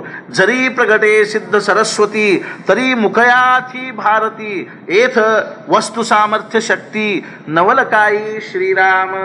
ಅರ್ಥಾತ್ ಏನು ಅಂದ್ರೆ ಆ ವಸ್ತುಗಳಲ್ಲೇನೆ ಅಂಥ ಸಾಮರ್ಥ್ಯ, ಆ ವಸ್ತು ಸಾಮರ್ಥ್ಯವೇ ಹೊರತು ಇದರೊಳಗೆ ಆಶ್ಚರ್ಯ ಪಡುವಂಥದ್ದು ಏನೂ ಇಲ್ಲ. ಕಬ್ಬಣ ಬಂಗಾರ ಆತಲ್ರಿ ಅಂತ ತಿಳ್ಕೊಂಡು ಆಶ್ಚರ್ಯ ಪಡಬೇಕಾದ ಕಾರಣ ಇಲ್ಲ. ಆ ಸ್ಪರ್ಶ ಮಣಿ ಒಳಗನ ಅಂಥ ಸಾಮರ್ಥ್ಯ ಎದ್ದು ಕೂತಲ್ರಿ ಅಂತ ತಿಳ್ಕೊಂಡು ಆಶ್ಚರ್ಯ ಪಡಬೇಕಾಗಿರ್ತಕ್ಕಂಥ ಕಾರಣ ಇಲ್ಲ. ಜೀವಂತ ಆದಲ್ಪ ಅಂತ ತಿಳ್ಕೊಂಡು ಆಶ್ಚರ್ಯ ಪಡಬೇಕಾಗಿರ್ತಕ್ಕಂಥ ಕಾರಣ ಇಲ್ಲ. ಅಮೃತದೊಳಗನ ಅಂಥ ಸಾಮರ್ಥ್ಯ ಇರ್ತದೆ. ಎಂಥ ಮೂಕ ಮನುಷ್ಯ ಆಗಿದ್ರು ಸಹಿತ, ಎಂಥ ಅಜ್ಞಾನಿಯಾಗಿದ್ರು ಮೂಕ ಅರ್ಥ ಏನು ನಾವು ಒಂದ್ಸಲ ಹೇಳಿದಿಲ್ಲ. ಮೂಕಂಕರೋತಿ ವಾಚಾಲಂ ಪಂಗುಂ ಲಂಘಯತೆ ಗಿರಿಂ ಯತ್ಕೃಪಾ ತಮಹಂ ಒಂದೇ ಪರಮಾನಂದ ಮಾಧವಂ ಅಂತ ಅನ್ನುವಲ್ಲೇ ಮಾತಾಡ್ಲಿಕ್ಕೆ ಬರದೇ ಇರುವವನ್ನು ಮಾತಾಡಿಸಿದ ಭಗವಂತನ ಕೃಪೆಯಿಂದ ಮಾತಾಡ್ಲಿಕ್ಕೆ ಬಂತು ಅನ್ನೋದ್ರೊಳಗೆ ಏನು ದೊಡ್ಡ ಅರ್ಥ ಇಲ್ಲ. ಮತ್ತೇನು ಅಂತ ತಿಳ್ಕೊಂಡು ಕೇಳಿದ್ರೆ ಯಾವ ಮುಖದೊಳಗೆ ಭಗವಂತನ ನಾಮಿಲ್ಲೋ, ಯಾವ ಮುಖ ಪರಮಾರ್ಥದ ಮಾತು ಮಾತಾಡಿಲ್ಲೋ ಇವತ್ತಿನ ತನಕನೂ ಅಲ್ಲಿ ಭಗವಂತನ ಕೃಪಾ ಆತು ಅಂದ್ರೆ ಆ ಮುಖ ಏನು ಮಾಡ್ತದಂದ್ರೆ ಪರಮಾರ್ಥದ ಮಾತು ಮಾತಾಡ್ತದೆ. ಆ ಮುಖ ಭಗವಂತನ ನಾಮಸ್ಮರಣೆ ಮಾಡ್ತದೆ. ಉಳಿದು ಬರೇ ಪ್ರಪಂಚದ ಮಾತು ಮಾತಾಡ್ತಕ್ಕಂಥ ಮುಖ ಏನದ ಅಂತಂದ್ರೆ ಅದು ಮೂಕ ಮುಖ ಇದ್ದಂಗನ, ಅದೇನು ಮಾತಾಡೋ ಮುಖ ಅಲ್ಲ. ಪ್ರಪಂಚದ ಮಾತು ಮಾತಾಡೋ ಮುಖ ಏನದನೋ ಅದು ಮೂಕ ಮುಖ ಇದ್ದಂಗೆ. ಒಬ್ಬ ಮೂಕನಿಗೆ ಮಾತಾಡಿಸ್ಲಿಕ್ಕೆ ಬರೋದ್ರೊಳಗೆ ಆ ಭಗವಂತನ ಕೃಪಾದ ಏನು ನಾವು ವಿಶೇಷ ಹೇಳಿದಂಗೆ ಆಗ್ತದೆ. ಆದ್ರೆ ತುಳಸಿದಾಸರು ಹೇಳಿದ್ರೆ ಏನು ಅಂತಂದ್ರೆ ಮಹಾರಾಜ್ ಹೇಳಿದ್ರು ತೋಂಡಾವಾಟೆ ಭಗವಂತಾಚೆ ನಾಮೇಣೆ ಮಂಜೆ ಭಗವಂತಾಚಿ ಕೃಪಾ ಸಮಜಾವೆ. ಬಾಯೊಳಗೆ ಭಗವಂತನ ನಾಮ ಬರೋದು ಅಂತಂದ್ರೆ ಭಗವಂತನ ಕೃಪಾ ಅಂತ ತಿಳ್ಕೋಬೇಕು. ಹೆಂಗೋ ಹಂಗೇನದು ಅಂದ್ರೆ ನಾಮ ಇಲ್ಲದೆ ಇದ್ರೆ ಆ ಬಾಯಿ ಮೂಕಿದ್ದಂಗನ. ನಾವು ಪ್ರಪಂಚದ ಮಾತು ಮಾತಾಡೋ ಬಾಯಿ ಏನದ ಅಂತಂದ್ರೆ ಅದು ಮೂಕಿದ್ದಂಗೆ ಅದು. ಆದ್ರೆ ಭಗವಂತನ ನಾಮಸ್ಮರಣೆ ಮಾಡ್ಲಿಕ್ಕೆ ಹತ್ತೀವಿ ಅಂದ್ರೆ ಅದಕ್ಕೆ ಮಾತಾಡ್ಲಿಕ್ಕೆ ಬರ್ಲಿಕ್ಕೆ ಹತ್ತೀವಿ ಅಂತ ಅರ್ಥ. ಪರಮಾರ್ಥದ ಮಾತು ಮಾತಾಡ್ಲಿಕ್ಕೆ ಹತ್ತೀವಿ ಅಂದ್ರೆ ಮಾತಾಡ್ಲಿಕ್ಕೆ ಬರ್ಲಿಕ್ಕೆ ಹತ್ತೀವಿ ಅಂತ ತಿಳ್ಕೊಂಡ ಅರ್ಥ. ಅದು ಯಾವಾಗ ಶಕ್ಯದ ಅಂದ್ರೆ ಭಗವಂತನ ಕೃಪಾ ಆದಾಗ ಶಕ್ಯದ. ಆದ್ರಿಂದ ಇಲ್ಲಿ ಏನು ಹೇಳ್ತಾರೆ ಅಂತ ತಿಳ್ಕೊಂಡು ಕೇಳಿದ್ರೆ, ಮೂಕನು ಸಹಿತ ಮಾತಾಡಬಲ್ಲ. ಇದರ ಅರ್ಥ ಏನು ಅಂತಂದ್ರೆ, ಪ್ರಪಂಚದ ಮಾತು ಮಾತಾಡ್ತಕ್ಕಂಥವ್ರಿಗೆ ಪರಮಾರ್ಥದ ಮಾತು ಮಾತಾಡ್ಲಿಕ್ಕೆ ಬರೋದು, ಭಗವಂತನ ನಾಮಸ್ಮರಣೆ ಮಾಡ್ಲಿಕ್ಕೆ ಬರೋದು, ಭಗವಂತನ ಭಜನೆ ಮಾಡ್ಲಿಕ್ಕೆ ಬರೋದು, ಇದು ಕೇವಲ ಎದರಿಂದ ಶಕ್ಯದ ಅಂತ ತಿಳ್ಕೊಂಡು ಕೇಳಿದ್ರೆ ಆ ಸರಸ್ವತಿ ಅನುಗ್ರಹದಿಂದ ಶಕ್ಯದ ಅಂತ ತಿಳ್ಕೊಂಡು. ಜರೀ ಪ್ರಗಟೆ ಸಿದ್ಧ ಸರಸ್ವತಿ ತರಿ ಮುಖಯಾಥಿ ಭಾರತಿ ಏಥ ವಸ್ತು ಸಾಮರ್ಥ್ಯ ಶಕ್ತಿ ನವಲಕಾಯಿ ಶ್ರೀರಾಮ್. ಇವಾಗ ಆಶ್ಚರ್ಯ ಪಡಬೇಕಾಗಿರ್ತಕ್ಕಂಥದ್ದು ಏನೂ ಇಲ್ಲ. ವಸ್ತುವಿನ ಸಾಮರ್ಥ್ಯನ ಅಂಥದ್ದದ. ಅಯಾ ಜಯಾತೆ ಕಾಮಧೇನು ಮಾಯೆ ತಯಾಸಿ ಅಪ್ರಾಪ್ಯ ಕಾಹಿ ಆಹೆ ಮಣೂನೀಮಿ ಪ್ರವರ್ತೋ ಲಾಹೆ ಗ್ರಂಥಿಯೇ ಶ್ರೀರಾಮ. ಅರ್ಥಾತ್ ಯಾರ ತಾಯಿ ಕಾಮಧೇನುನ ಯಾರಿಗೆ ತಾಯಿ ರೂಪದೊಳಗೆ ಪ್ರಾಪ್ತರಾಗ್ಯಾಳೋ, ಕಾಮಧೇನು ಯಾರಿಗೆ ತಾಯಿ ರೂಪದೊಳಗೆ ಪ್ರಾಪ್ತರಾಗ್ಯಾಳೋ, ಮುಂಚೆ ತಾಯಿದು ಏನಿರ್ತದೆ ಅಂದ್ರೆ ಒಂದು ವಾತ್ಸಲ್ಯ ಇರ್ತದೆ, ಪ್ರೇಮ ಇರ್ತದೆ. ಮಗು ಎಲ್ಲ ದೃಷ್ಟಿಯಿಂದಲೂ ಏನಾಗಲಿ ಅಂದ್ರೆ ಸುಖಿ ಆಗಲಿ ಅನ್ನುವಂಥ ಭಾವ ಏನಿರ್ತದೆ ಅಂದ್ರೆ ತಾಯಿದು ಸ್ವಾಭಾವಿಕವಾಗಿರ್ತಕ್ಕಂಥದ್ದು. ಆದ್ರೆ ಎಲ್ಲ ವಿಷಯದಲ್ಲಿ ಆ ತಾಯಿಯೊಳಗೆ ಸಾಮರ್ಥ್ಯ ಎಲ್ಲಿರ್ತದೆ, ತನ್ನ ಮಗು ಹೆಂಗೆ ಆಗಬೇಕು ಅಂತಂತ ಅವಳಿಗೆ ಅನಿಸ್ತದನೋ ಹಂಗೆ ಮಾಡೋ ಸಾಮರ್ಥ್ಯ ಎಲ್ಲ ತಾಯಿಗಿರ್ತದೆ ಇರಂಗೇ ಇಲ್ಲ. ತನ್ನ ಮಗ ಏನಾಗಬೇಕು ಒಂದು ದೊಡ್ಡ ಶಾಣೆ ಆಗಬೇಕು, ತನ್ನ ಮಗ ಏನಾಗಬೇಕು ಅಂತಂದ್ರೆ ಬಹಳ ದೊಡ್ಡ ನೌಕರಿ ಮಾಡಬೇಕು, ಸುಖಿ ಆಗಬೇಕು, ಹಂಗೆ ಹಿಂಗೆ ಅದನ್ನು ಪಡ್ಕೋಬೇಕು ಇದನ್ನು ಪಡ್ಕೋಬೇಕು ಅಂತ ತಿಳ್ಕೊಂಡು ತಾಯಿ ಅಪೇಕ್ಷೆ ಇರ್ತದೆ ಖರೆ. ಆದ್ರೆ ಹಂಗೆ ಮಾಡೋ ಯೋಗ್ಯತೆ ಅವಳಲ್ಲಿ ಇರಂಗಿಲ್ಲ. ಆದ್ರೆ ಒಂದ್ ವೇಳೆ ಕಾಮಧೇನುನ ತಾಯಿಯಾಗಿ ಪ್ರಾಪ್ತ ಆತು ಅಂತಂದ್ರೆ ತನ್ನ ಮನಸ್ಸಿನಾಗ ಏನು ಬರ್ತದೋ ಅದೆಲ್ಲ ಹೆಂಗೆ ಆ ಮಗುವಿಗೆ ಮಾಡಬಾರದು. ಅರ್ಥಾತ್ ಏನು ಅಂದ್ರೆ ಕಾಮಧೇನುನ ತಾಯಿಯಾಗಿದ್ದು ಅಂತಂದ್ರೆ ಆ ಮಗುವಿಗೆ ಏನು ಕಡಿಮೆ ಆಗ್ಲಿಕ್ಕೆ ಶಕ್ಯದ, ಆ ಮಗುವಿಗೆ ಅವಳು ಏನು ಬೇಕು ಅದನ್ನು ಹೆಂಗೆ ಕೊಡ್ಲಿಕ್ಕೆ ಶಕ್ಯದನು, ಅವನ ಎಲ್ಲ ಇಚ್ಛೆಗಳನ್ನು ಹೆಂಗೆ ಪೂರ್ಣ ಮಾಡ್ಲಿಕ್ಕೆ ಶಕ್ಯದನು, ಎಲ್ಲ ದೃಷ್ಟಿಯಿಂದಲೂ ಅವನನ್ನು ಹೆಂಗೆ ಸಂಪನ್ನಗೊಳಿಸ್ಲಿಕ್ಕೆ ಶಕ್ಯದನು. ಹಂಗೆ ಏನಾಗಿದೆ ಅಂತ ತಿಳ್ಕೊಂಡು ಕೇಳಿದ್ರೆ, ಜಯಾತೆ ಕಾಮಧೇನು ಮಾಯೆ ತಯಾಸಿ ಅಪ್ರಾಪ್ಯ ಕಾಹಿ ಆಹೆ. ಅವ್ರಿಗೇನು ಅಪ್ರಾಪ್ಯ ಆಗ್ಲಿಕ್ಕೆ ಶಕ್ಯದ, ಕಾಮಧೇನುನ ಯಾರಿಗೆ ತಾಯಿಯಾಗಿ ಪ್ರಾಪ್ತರಾಗ್ಯಾಳೋ ಅವ್ರಿಗೇನಿಲ್ಲ ಅಂದ್ರೆ ಯಾವುದೂ ಅಪ್ರಾಪ್ಯವಾಗಿರ್ತಕ್ಕಂಥ ದುರ್ಲಭವಾಗಿರ್ತಕ್ಕಂಥದ್ದೇನೂ ಇಲ್ಲ ಅಂತ ತಿಳ್ಕೊಂಡು ಹೆಂಗೋ ಮಣೂನೀಮಿ ಪ್ರವರ್ತೋ ಲಾಹೆ ಗ್ರಂಥಿ ಏ. ಆದ್ರಿಂದ ನಾ ಈ ಗ್ರಂಥವನ್ನು ಬರೀಬೇಕು ಅಂತ ತಿಳ್ಕೊಂಡು ಪ್ರಾರಂಭ ಮಾಡ್ತಾ ಇದ್ದೀನಿ. ಯಥಾರ್ಥ ಏನು ಅಂದ್ರೆ ಇದು ಹಿಂದೆ ಏನು ಸಾಮರ್ಥ್ಯದ ಅಂದ್ರೆ ವಸ್ತು ಸಾಮರ್ಥ್ಯದ. ಯಾವ ವಸ್ತು ಸಾಮರ್ಥ್ಯದ ಅಂದ್ರೆ ಸದ್ಗುರುಗಳ ಕೃಪಾ ಅನ್ನುವಂಥ ವಸ್ತು ಸಾಮರ್ಥ್ಯವಿರೋದ್ರಿಂದಾಗಿ ನನಗೆ ಇದನ್ನು ಬರೆಯೋದ್ರೊಳಗೆ ಏನು ಅನಿಸೋದಿಲ್ಲ ಅಂದ್ರೆ ಅಸಾಧ್ಯ ಅನಿಸೋದಿಲ್ಲ. ಆದ್ರಿಂದ ಜ್ಞಾನೇಶ್ವರ ಮಹಾರಾಜರು ಅಭಿಮಾನದಿಂದ ಅಲ್ಲ, ಅತ್ಯಂತ ಆತ್ಮವಿಶ್ವಾಸದಿಂದ ಹೇಳ್ತಾರೆ. ಸದ್ಗುರುಗಳ ಮೇಲಿರ್ತಕ್ಕಂಥ ನಿಷ್ಠಾದಿಂದ ಹೇಳ್ತಾರಲ್ಲ, 13ನೇ ಅಧ್ಯಾಯದಲ್ಲಿ ಪ್ರಾರಂಭದಲ್ಲಿ ಹೇಳ್ತಾ ಇದ್ದಾರೆ ಏನು ಅಂದ್ರೆ, ಯಾರು ಇದನ್ನು ಲಕ್ಷ್ಯಪೂರ್ವಕವಾಗಿ ನಾ ಹೇಳ್ತಕ್ಕಂಥ ಈ ವಿಚಾರವನ್ನು ಕೇಳ್ತೀರೋ ಅವ್ರಿಗೆ ನಿಶ್ಚಿತವಾಗಿಯೂ ಸಮಾಧಾನ ಪ್ರಾಪ್ತ ಆಗ್ತದೆ ಅನ್ನೋದನ್ನ ನಾ ಪ್ರತಿಜ್ಞಾಪೂರ್ವಕವಾಗಿ ಹೇಳ್ತೀನಿ ಅಂತ ತಿಳ್ಕೊಂಡು ಹೇಳಬೇಕಾದ್ರೆ ಇದೇನು ಅಭಿಮಾನ ಏನ್ರಿ? ಅರ್ಥಾತ್ ಏನು ಅಂತಂದ್ರೆ ಇದು ಜ್ಞಾನಾಭಿಮಾನ ಅಲ್ಲ, ಅಥವಾ ಇದೇನು ಅಂದ್ರೆ ಅಭಿಮಾನ ಅಲ್ಲ, ಇದು ಕೇವಲ ಸದ್ಗುರುಗಳ ವಿಷಯದಲ್ಲಿರ್ತಕ್ಕಂಥ ನಿಷ್ಠಾ ಅನ್ನುವಂಥದ್ದು. ಸದ್ಗುರುಗಳು ನನ್ನನ್ನು ಸ್ವಾಭಾವಿಕವಾಗಿ ಸ್ವೀಕಾರ ಮಾಡಿರೋದ್ರಿಂದ, ಅವ್ರ ಕೃಪಾ ಅನ್ನುವಂಥದ್ದು ನನ್ನ ಮೇಲೆ ಆಗಿರೋದ್ರಿಂದ ನಾನು ಈಗೇನು ಹೇಳಲಿಕ್ಕೆ ಹತ್ತೀನೋ ಇದು ಕೇವಲ ಏನದ ಅಂದ್ರೆ ಅರ್ಥಾತ್ ದಾರು ಯಂತ್ರ ಇದ್ದಂಗೆ ಅವ್ರು ಹೆಂಗೆ ಕುಣಿಸ್ತಾರೋ ನಾನು ಹಂಗೆ ಕುಣಿತಕ್ಕಂಥವ, ಅವ್ರು ಹೆಂಗೆ ಹೇಳ್ತಾರೋ ಹಂಗೆ ಮಾತಾಡ್ತಕ್ಕಂಥವ. ಇಷ್ಟು ಅಲ್ದನ ಜ್ಞಾನೇಶ್ವರ ಮಹಾರಾಜರ ಮುಂದೆ ಹೇಳ್ತಾರಲ್ಲ ಏನು ಅಂದ್ರೆ, ನೀವೆಲ್ಲರೂ ಹೆಂಗೆ ಮಾತಾಡಿಸ್ಕೋತೀರೋ ಹಂಗೆ ನಾನು ಮಾತಾಡ್ತೀನಿ ಅಂತ ತಿಳ್ಕೊಂಡು ಹೇಳ್ತಾ ಇದ್ದಾರೆ. ಇಷ್ಟೆಲ್ಲ ಇದ್ರೂ ಸಹಿತ ಜಯಾತೆ ಕಾಮಧೇನು ಮಾಯೆ ತಯಾಸಿ ಅಪ್ರಾಪ್ಯ ಕಾಹಿ ಆಹೆ ಮಣೂನೀಮಿ ಪ್ರವರ್ತೋ ಲಾಯೆ ಗ್ರಂಥಿ ಏ ಅಂತ ತಿಳ್ಕೊಂಡು ಹೇಳಿದ್ರು ಸಹಿತ ನಮ್ಮ ಒಂದೇನದ ಅಂತ ತಿಳ್ಕೊಂಡು ಕೇಳಿದ್ರೆ ಸತ್ಪುರುಷರದ ಅಂತ ತಿಳ್ಕೊಂಡಲ್ಲ, ಅರ್ಥಾತ್ ಶ್ರೇಷ್ಠ ಮನುಷ್ಯನ ಒಂದು ಸ್ವಾಭಾವಿಕವಾಗಿರ್ತಕ್ಕಂಥ ಗುಣ ಏನದ ಅಂತ ತಿಳ್ಕೊಂಡು ಕೇಳಿದ್ರೆ ತಾನು ಹೇಳ್ತಕ್ಕಂಥ ಮಾತು ಎಲ್ಲ ದೃಷ್ಟಿಯಿಂದಲೂ ಯೋಗ್ಯದ ಅಂತ ತಿಳ್ಕೊಂಡು ಯಾರಿಗೂ ಹೇಳಲಿಕ್ಕಾಗಂಗಿಲ್ಲ. ಅರ್ಥಾತ್ ಏನು ಅಂದ್ರೆ ಪ್ರತ್ಯಕ್ಷ ದೇವರ ಯಾಕಾಗವಲ್ಲ, ಪ್ರತ್ಯಕ್ಷ ಭಗವಂತನ ಯಾಕಾಗವಲ್ಲ. ಯಾವಾಗ ಅವನು ದೇಹಭಾವದೊಳಗೆ ಬಂದ ಬಳಕ, ಮನುಷ್ಯ ಭಾವದೊಳಗೆ ಬಂದ ಬಳಕ ಅಲ್ಲಿ ಏನಿರ್ತದೆ ಅಂದ್ರೆ ಸ್ವಾಭಾವಿಕವಾಗಿ ದೋಷ ಅನ್ನುವಂಥದ್ದಿದ್ದ. ಬೇಕಾದಂಥ ಅವತಾರಗಳ ಯಾಕಾಗುವಲ್ವ, ಅರ್ಥಾತ್ ಅವತಾರ ತಗೊಂಡು ಬಂದ ಬಳಕ ಏನಾದರೂ ಒಂದಿಲ್ಲ ಒಂದು ಏನಿರ್ತದೆ ಅಂದ್ರೆ ದೋಷ ಅನ್ನುವಂಥದ್ದಿದ್ದ ಇರ್ತದೆ. ಬೇಕಾದ ಸತ್ಪುರುಷರ ವಿಷಯ ತಗೊಳ್ರಿ, ಬೇಕಾದವ್ರ ವಿಷಯ ತಗೊಳ್ರಿ, ನಾವು ಏನು ಮಾಡ್ತೀವಿ ಅಂದ್ರೆ ಏನಾದರೂ ಒಂದು ದೋಷ ತೆಗಿತೀವಿಲ್ಲೋ, ಏನಾದರೂ ಒಂದು ನ್ಯೂನತಾ ಹೇಳ್ತೀವಿ, ಎಲ್ಲ ಬರೋಬ್ಬರಿದೆ ಖರೆ ಹಿಂಗೊಂದದ ಅಂತ. ಅರ್ಥಾತ್ ಏನು ಅಂದ್ರೆ ಎಲ್ಲ ಹೇಳ್ತೀವಿ, ಎಲ್ಲ ಕೊನೆಗೆ ಏನು ಮಾಡ್ತೀವಿ ಅಂದ್ರೆ ಹಿಂಗೊಂದದ ಅಂತ ತಿಳ್ಕೊಂಡು ಏನಾದರೂ ಒಂದು ಹೆಂಗೆ ಹೇಳ್ತೀವೋ ಹಂಗೆ ಸ್ವಾಭಾವಿಕವಾಗಿ ಏನದ ಅಂತಂದ್ರೆ ಎಲ್ಲ ಸತ್ಪುರುಷರು ಸಹಿತ ತಾವು ಹೇಳ್ತಕ್ಕಂಥ ಒಂದು ವಚನಗಳೇನವನು, ಮಾತೇನವನು, ವಿಚಾರ ಏನವನು, ಉಪದೇಶಗಳೇನವನು ಅವು 100ಕ್ಕೆ 100ರಷ್ಟು ಯೋಗ್ಯ ಅಂತ ತಿಳ್ಕೊಂಡು ಯಾರೂ ಹೇಳಲಿಕ್ಕೆ ಹೋಗಂಗಿಲ್ಲ. ಆದ್ದರಿಂದ ಸ್ವಾಭಾವಿಕವಾಗಿ ಇದೊಂದು ಏನದ ಅಂತಂದ್ರೆ ಪರಂಪರಾ ಅದ ಅಂತಂದ್ರೆ, ಇದೊಂದು ಸಂಪ್ರದಾಯದ, ಇದೊಂದು ಪದ್ಧತಿ ಅದ. ಏನು ಅಂತಂದ್ರೆ ನಾವೇನು ಹೇಳಲಿಕ್ಕೆ ಹತ್ತೀವಿ ನೋಡ್ರಿ, ಅದರೊಳಗಿಂದ ಏನಾದರೂ ದೋಷ ಇದ್ರೆ ಅವು ನಮ್ಮ ಅಂತ ತಿಳ್ಕೊಳ್ರಿ, ಗುಣ ಇದ್ರೆ ಅವು ಸದ್ಗುರುಗಳು ಅನುಗ್ರಹದಿಂದ ಅಂತ ತಿಳ್ಕೊಳ್ರಿ ಅಂತ ತಿಳ್ಕೊಂಡು ಹೇಳ್ತೀವಿಲ್ಲೋ ಹೆಂಗೋ ಹಂಗೆ. ಇದು ಖರೇ ವಿನಯ ಇದು. ಅರ್ಥಾತ್ ಇದು ನಮ್ರತಾ ಅನ್ನುವಂಥದ್ದನ್ನು ತೋರಿಸ್ತದೆ. ಹಿಂಗೆ ಹೇಳಿದ್ರೆ ಶೋಭಿಸ್ತದೆ. ಹಿಂಗೆ ಹೇಳದೇ ಇದ್ರೆ ಏನಿಲ್ಲ, ನಾ ಏನು ಹೇಳಲಿಕ್ಕೆ ಹತ್ತೀನಿ ಅವು 100ಕ್ಕೆ 100ರಷ್ಟು ಯೋಗ್ಯವ ಅಂತ ತಿಳ್ಕೊಂಡು ನಾವು ಹೇಳೋದು ಏನಾಗೋದಿಲ್ಲ ಅಂದರೆ ಯೋಗ್ಯ ಅನಿಸೋದಿಲ್ಲ, ಶೋಭಿಸೋದಿಲ್ಲ. ನಾವು ಹೇಳೋದ್ರೊಳಗೂ ಅನೇಕ ದೋಷಗಳು ಇರ್ಲಿಕ್ಕೆ ಶಕ್ಯವರಪ್ಪ. ನಾವು ಏನು ಹೇಳಲಿಕ್ಕೆ ಹತ್ತೀವೋ ಅದ್ರಾಗ ಅನೇಕ ದೋಷಗಳು ಇರ್ಲಿಕ್ಕೆ ಶಕ್ಯವ. ಆದ್ದರಿಂದ ನಾನೇನು ಹೇಳ್ತೀನಿ ಅದರೊಳಗಿಂದ ನೀವು ಯೋಗ್ಯವಾದ್ದನ್ನು ತಗೊಳ್ರಿ, ಮತ್ತು ನಿಮಗೆ ಯಾವುದು ಉಚಿತ ಅನ್ನಿಸ್ತದನೋ ಯದ್ರೋಚ್ಯತೆ ತದ್ ಗ್ರಾಹ್ಯಂ ಯನ್ನ ರೋಚ್ಯತೆ ತತ್ ತ್ಯಾಜ್ಯಂ. ನಿಮ್ಗೇನು ಸೇರ್ತದನೋ ಅಂತ ತಗೊಳ್ರಿ, ಏನು ರುಚಿಸ್ತದನೋ ಅಂತ ತಗೊಳ್ರಿ, ಏನು ರುಚಿಸಂಗಿಲ್ಲೋ. ಎಲ್ಲರಿಗೂ ಎಲ್ಲ ವಿಷಯ ಎಲ್ಲಿ ರುಚಿಸ್ತದೆ? ಒಬ್ಬೊಬ್ರಿಗೆ ಒಂದೊಂದು ವಿಷಯ ರುಚಿಸ್ತದಿಲ್ಲ. ಏನು ಬಿಡ್ರಿ, ಬರೀ ಇಂಥದ್ದು ಹೇಳಿದ್ರಂತ ಕೆಲವ್ರು ಅಂತಾರೆ, ಬರೀ ಅಂಥದ್ದು ಹೇಳಿದ್ರಂತ ಕೆಲವ್ರು ಅಂತಾರೆ. ಅರ್ಥಾತ್ ಏನು ಅಂದ್ರೆ ಎಲ್ಲರಿಗೂ ಎಲ್ಲ ವಿಷಯ ರುಚಿಸ್ತದ ಅಂತ ತಿಳ್ಕೊಂಡು ಏನಲ್ಲ, ಆದರೂ ಸಹಿತ ಏನದ ಅಂತ ತಿಳ್ಕೊಂಡು ಕೇಳಿದ್ರೆ ಏನಾದರೂ ಸ್ವಲ್ಪ ಅದರೊಳಗೆ ಲೋಪದೋಷಗಳಿದ್ದೇ ಇರ್ತಾವೆ, ಏನಾದರೂ ಒಂದು ನ್ಯೂನತೆ ಅನ್ನುವಂಥದ್ದು ಇದ್ದೇ ಇರ್ತದೆ. ಈ ರೀತಿಯಾಗಿ ಏನದ ಅಂತ ತಿಳ್ಕೊಂಡು ಕೇಳಿದ್ರೆ ಅದನ್ನು ಜ್ಞಾನೇಶ್ವರ ಮಹಾರಾಜರು ಏನಂತಾರ ಅಂತ ತಿಳ್ಕೊಂಡು ಕೇಳಿದ್ರೆ तरी न्यूनते पुरते अधिकते सरते करूनी घेयावे हे तुमते विनवितुवसे ಶ್ರೀರಾಮ. ಜ್ಞಾನೇಶ್ವರ ಮಹಾರಾಜರು ಒಂದ ಓವಿ ಒಳಗನ ತಮ್ಮ ಅತ್ಯಂತ ಒಂದು ವಿನಯವನ್ನು ತೋರಿಸ್ತಾ ಇದ್ದಾರಲ್ಲ. ಏನು ಅಂತಂದ್ರೆ ಇದರೊಳಗೆ ಏನಾದರೂ ನಾ ಹೆಚ್ಚಿಗೆ ಹೇಳಿದ್ರೆ ಅದನ್ನು ಕಡಿಮೆ ಮಾಡಿಕೊಡ್ರಿ, ಏನಾದರೂ ಕಡಿಮೆ ಹೇಳಿದ್ರೆ ಅದನ್ನು ತುಂಬಿಕೊಡ್ರಿ. ಈ ರೀತಿಯಾಗಿ ನೀವೇನು ಮಾಡಿರಿ ಅಂತಂದ್ರೆ ಅದನ್ನು ಸ್ವೀಕಾರ ಮಾಡಿರಿ. ನಾನು ಹೇಳೋದ್ರೊಳಗೆ ಏನಾದರೂ ಕಡಿಮೆ ಅನಿಸಿತ್ತು ಅಂದ್ರೆ ಅದನ್ನು ನೀವು ನಿಮ್ಮ ಬುದ್ಧಿಯಿಂದ ತುಂಬಿಕೊಡ್ರಿ. ಯಾಕೆ ಅಂತಂದ್ರೆ तुम्ही रघुनाथ मूर्ति ಅಂತ ತಿಳ್ಕೊಂಡು ನಮ್ಮ ಸಮರ್ಥ ದಾಸೋದ್ರೊಳಗೆ ಬರೀತಾರೆ, ಶ್ರೋತೃಗಳು ಹೆಂಗಿದ್ದೀರಿ ಅಂದ್ರೆ तुम्ही ರಘುನಾಥ ಮೂರ್ತಿ, ಅರ್ಥಾತ್ ನೀವು ಪ್ರತ್ಯಕ್ಷ ಭಗವಂತನ ಅವತಾರ ಇದ್ದಂಗಿದ್ದೀರಿ. ನೀವೆಲ್ಲರೂ ಏನಿದ್ದೀರಿ ಮಹಾಜ್ಞಾನಿಗಳು. ಇದು ಒಂದು ಭೂಮಿಕಾ, ಇದು ವಕ್ತಾನ ಭೂಮಿಕಾ ಇರಬೇಕಾಗಿರ್ತಕ್ಕಂಥದ್ದು. ಏನು ಭೂಮಿಕಾ ಅಂತ ತಿಳ್ಕೊಂಡು ಕೇಳಿದ್ರೆ ಶ್ರೋತೃಗಳೆಲ್ಲರೂ ಜ್ಞಾನಿಗಳಿದ್ದಾರೆ ಅಂತ ತಿಳ್ಕೊಂಡನೇ ಹೇಳಬೇಕು. ಶ್ರೋತೃಗಳೆಲ್ಲರೂ ಅಜ್ಞಾನಿಗಳಿದ್ದಾರೆ, ನೀವೆಲ್ಲ ಮೂರ್ಖರಿದ್ದೀರಿ, ನಿಮ್ಗೆ ಏನೇನು ತಿಳಿಯಂಗಿಲ್ಲ ಅಂತ ತಿಳ್ಕೊಂಡು ಹೇಳಿದ್ರೆ ತಕ್ಷಣ ಎದ್ದು ಹೋಗಲ್ಲ ಅಂತ. ಅರ್ಥಾತ್ ಏನು ಅಂತಂದ್ರೆ ನೀವೆಲ್ಲರೂ ಜ್ಞಾನಿಗಳಿದ್ದೀರಿ.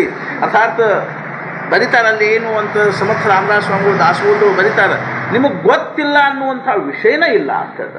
ನಿಮ್ಮ ಕಣ್ಣು ಮುಂದೆ ನಜರೇ ಖಾಲಿ ಅಂದ್ರೆ ನಿಮ್ಮ ಕಣ್ಣು ಮುಂದೆ ಬಂದು ಹೋಗಿಲ್ಲ ಅನ್ನುವಂಥ ವಿಷಯನೇ ಇಲ್ಲ. ನೀವೆಲ್ಲ ವಿಷಯದಲ್ಲೂ ಏನಿದ್ದೀರಿ ಅಂದ್ರೆ ಸರ್ವಜ್ಞರಿದ್ದೀರಿ, ಎಲ್ಲ ತಿಳ್ಕೊಂಡವ್ರಿದ್ದೀರಿ. ಆದರೂ ಸಹಿತ ನಾ ಇದನ್ನು ಏನು ಹೇಳಲಿಕ್ಕೆ ಕೂತಿದ್ದೀನೋ, ಆದ್ದರಿಂದ ನೀವೇನು ಮಾಡಿರಿ ಅಂತಂದ್ರೆ ನಾ ಏನು ಹೇಳಲಿಕ್ಕೆ ಹತ್ತೀರಿ ಅದರೊಳಗಿಂದ ಎಲ್ಲರೂ ಅಂತಿರ್ತಲ್ಲ, ಪ್ರವಚನ ಭಾಷಣ ಎಲ್ಲ ಮಾಡಿ ಹಂಸ ಕ್ಷೀರ ನ್ಯಾಯದಂತೆ ಇದು ನಿಮಗೆ ಏನು ಮಾಡಿರಿ ಅಂತಂದ್ರೆ ನಿಮ್ಗೆ ಯೋಗ್ಯವಾದನ್ನು ತಗೊಳ್ರಿ, ಅಯೋಗ್ಯವಾದನ್ನು ಬಿಡ್ರಿ ಅಂತ ತಿಳ್ಕೊಂಡು ಏನು ಹೇಳ್ತಾರೋ ಹೆಂಗೋ ಹಂಗೆ ಜ್ಞಾನೇಶ್ವರ ಮಹಾರಾಜರು ಏನಂತಾರ ಅಂತಂದ್ರೆ ಇದರೊಳಗೆ ಏನಾದರೂ ಹೆಚ್ಚಿಗೆ ಹೇಳಿದ್ದೆ ಅಂದ್ರೆ ಅರ್ಥಾತ್ ಏನು ಮಾಡಿರಿ ಅದನ್ನು ಬಾಜುಗೆ ಸರಿಸ್ರಿ. ಏನಾದರೂ ನಾ ಹೇಳೋದ್ರೊಳಗೆ ಕಡಿಮೆ ಅನಿಸ್ತೀವಿ ಅಂತಂದ್ರೆ ಅದನ್ನು ನೀವೇನು ಮಾಡಿರಿ ಅಂದ್ರೆ ತುಂಬಿಕೊಡ್ರಿ. ಯಾಕಂತಂದ್ರೆ ಯಾವ ಬೇಕಾದ ಮನುಷ್ಯ ಇರ್ಕೋವಲ್ಲ, ಅವ್ರು ಹೇಳೋದು ಅರ್ಥಾತ್ ಏನು ಅಂದ್ರೆ ಅವನಲ್ಲಿ ಏನಾದರೂ ಒಂದು ಚೂರ್ಚಾರ ಏನಿರ್ಲಿಕ್ಕೆ ಬೇಕು ಅಂದ್ರೆ ನ್ಯೂನಾತಿರೇಕಗಳು ಇದ್ದೇ ಇರ್ತಾವೆ.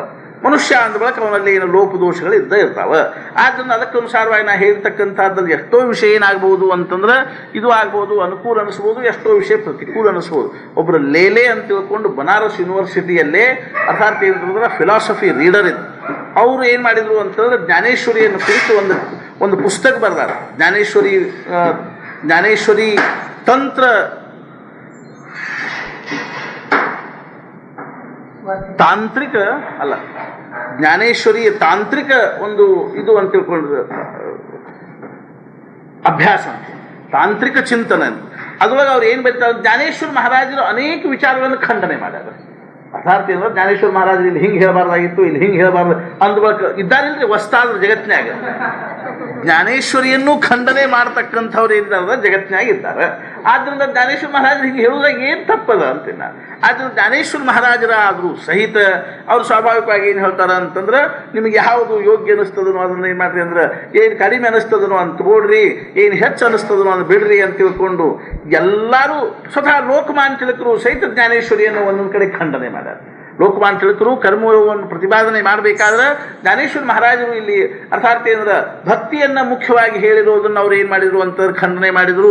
ಲೋಕಮಾನ್ಯ ತಿಲಕರು ಶಂಕರಾಚಾರ್ಯ ಬರೆದಿರ್ತಕ್ಕಂಥ ಭಾಷ್ಯವನ್ನು ಕೆಲವು ಕಡೆ ಖಂಡನೆ ಮಾಡಿದ್ದಾರೆ. ಅದನ್ನು ಪ್ರತಿಯೊಬ್ಬರದು ತನ್ನ ಬುದ್ಧಿಗನುಸಾರವಾಗಿ ವಿವೇಚನೆ ಮಾಡ್ತಕ್ಕಂಥದ್ರಲ್ಲಿ ಸ್ವಾತಂತ್ರ್ಯ ಇದೆ. ಆದ್ದರಿಂದ ನಾವೇನು ಹೇಳಬೇಕು ಅಂತಂದ್ರೆ ನಾನು ಹೇಳಿದ್ದ ಬರೋಬ್ಬರಿ ಅಂತ ತಿಳ್ಕೊಂಡು ನಾವು ಪ್ರತಿಪಾದನೆ ಮಾಡೋದೇನಲ್ಲ ಅಂದ್ರೆ ಉಚಿತ ಅಲ್ಲ. ಆದ್ದರಿಂದ ಏನು ಅನ್ನಿಸ್ಬೇಕು ಅಂತಂದ್ರೆ ನಾ ಏನು ಹೇಳಲಿಕ್ಕೆ ಹತ್ತೀನೋ ಅದರೊಳಗೆ ಏನಾದರೂ ನಿಮಗೆ ಹೆಚ್ಚಿಗೆ ಅನ್ನಿಸ್ತೀವಿ ಅಂದ್ರೆ ಅದನ್ನು ತೆಗೆದು ಹಾಕ್ಕೊಂಡ್ಬಿಡ್ರಿ.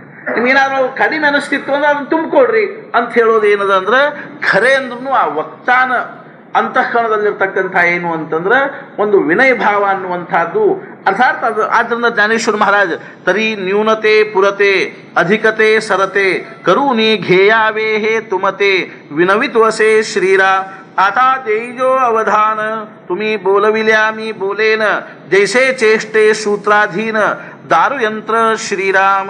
ಜ್ಞಾನೇಶ್ವರ ಮಹಾರಾಜರು ಇನ್ನು ಮುಖ್ಯವಾಗಿ ಕಥಾ ಪ್ರಸಂಗಕ್ಕೆ ಬರ್ತಾ ಇದ್ದಾರೆ. ಅದನ್ನ ಏನಂತಾರೆ ಅಂದ್ರೆ ಅವಧಾನ್ ದೀಜೋ, ಅರ್ಥಾತ್ ನೀವು ಲಕ್ಷ್ಯ ಕೊಡ್ರಿ ಅಂತ ತಿಳ್ಕೊಂಡು. ಅರ್ಥಾತ್ ನೀವೇನಿದೆ ಅಂತಂದ್ರೆ ನೀವು ಲಕ್ಷ್ಯ ಕೊಡ್ರಿ. ತುಮಿ ಬೋಲವಿಲ್ಯಾ ಮೀ ಬೋಲೇನ, ನೀವು ಹೆಂಗೆ ಹೇಳಿಸ್ತೀರೋ ಹಂಗೆ ನಾ ಹೇಳ್ತಾ ಇದ್ದೀನಿ. ನೀವು ಹೆಂಗೆ ಕೂತ್ಕೊಂಡು ನನ್ನ ಅಂತಃಕರಣದ ಪ್ರೇರಣೆ ಮಾಡ್ಲಿಕ್ಕೆ ಹತ್ತೀರೋ ಖರೆ ಅಂದ್ರೂ ಇದೇನದ ಅಂದ್ರೆ ಮಾನವಶಾಸ್ತ್ರಕ್ಕೆ ಅನುಸಾರವಾಗಿದೆ. ಸಿದ್ಧಾಂತದ ಏನು ಅಂತಂದ್ರೆ ಶ್ರೋತೃಗಳ ವಕ್ತಾರನಿಗೆ ಹೇಳ್ತಕ್ಕಂಥ ಪ್ರೇರಣೆ ಮಾಡ್ತಾರೆ. ಮಾರಿ ಗಂಟು ಹಾಕೊಂಡು ಕೂಡ ನೋಡ್ಬೇಕಾದ್ರೆ ನಮ್ಗೆ ಹೇಳಲಿಕ್ಕೆ ಬರ್ತದೆ ನೋಡ್ಬೇಕಾದ್ರೆ. ಅರ್ಥಾತ್ ಏನು ಅಂದ್ರೆ ಕೇಳುವವ್ರು ಉತ್ಸಾಹದಿಂದ ಕೇಳಲಿಕ್ಕೆ ಹತ್ತಿದ್ರು ಅಂದ್ರೆ ಹೇಳೋನಿಗೆ ಏನಾಗ್ತದೆ ಅಂದ್ರೆ ಸ್ಫೂರ್ತಿ ಬರ್ತದೆ, ಹೊಸ ಹೊಸ ವಿಚಾರಗಳು ತಿಳಿತಾವ.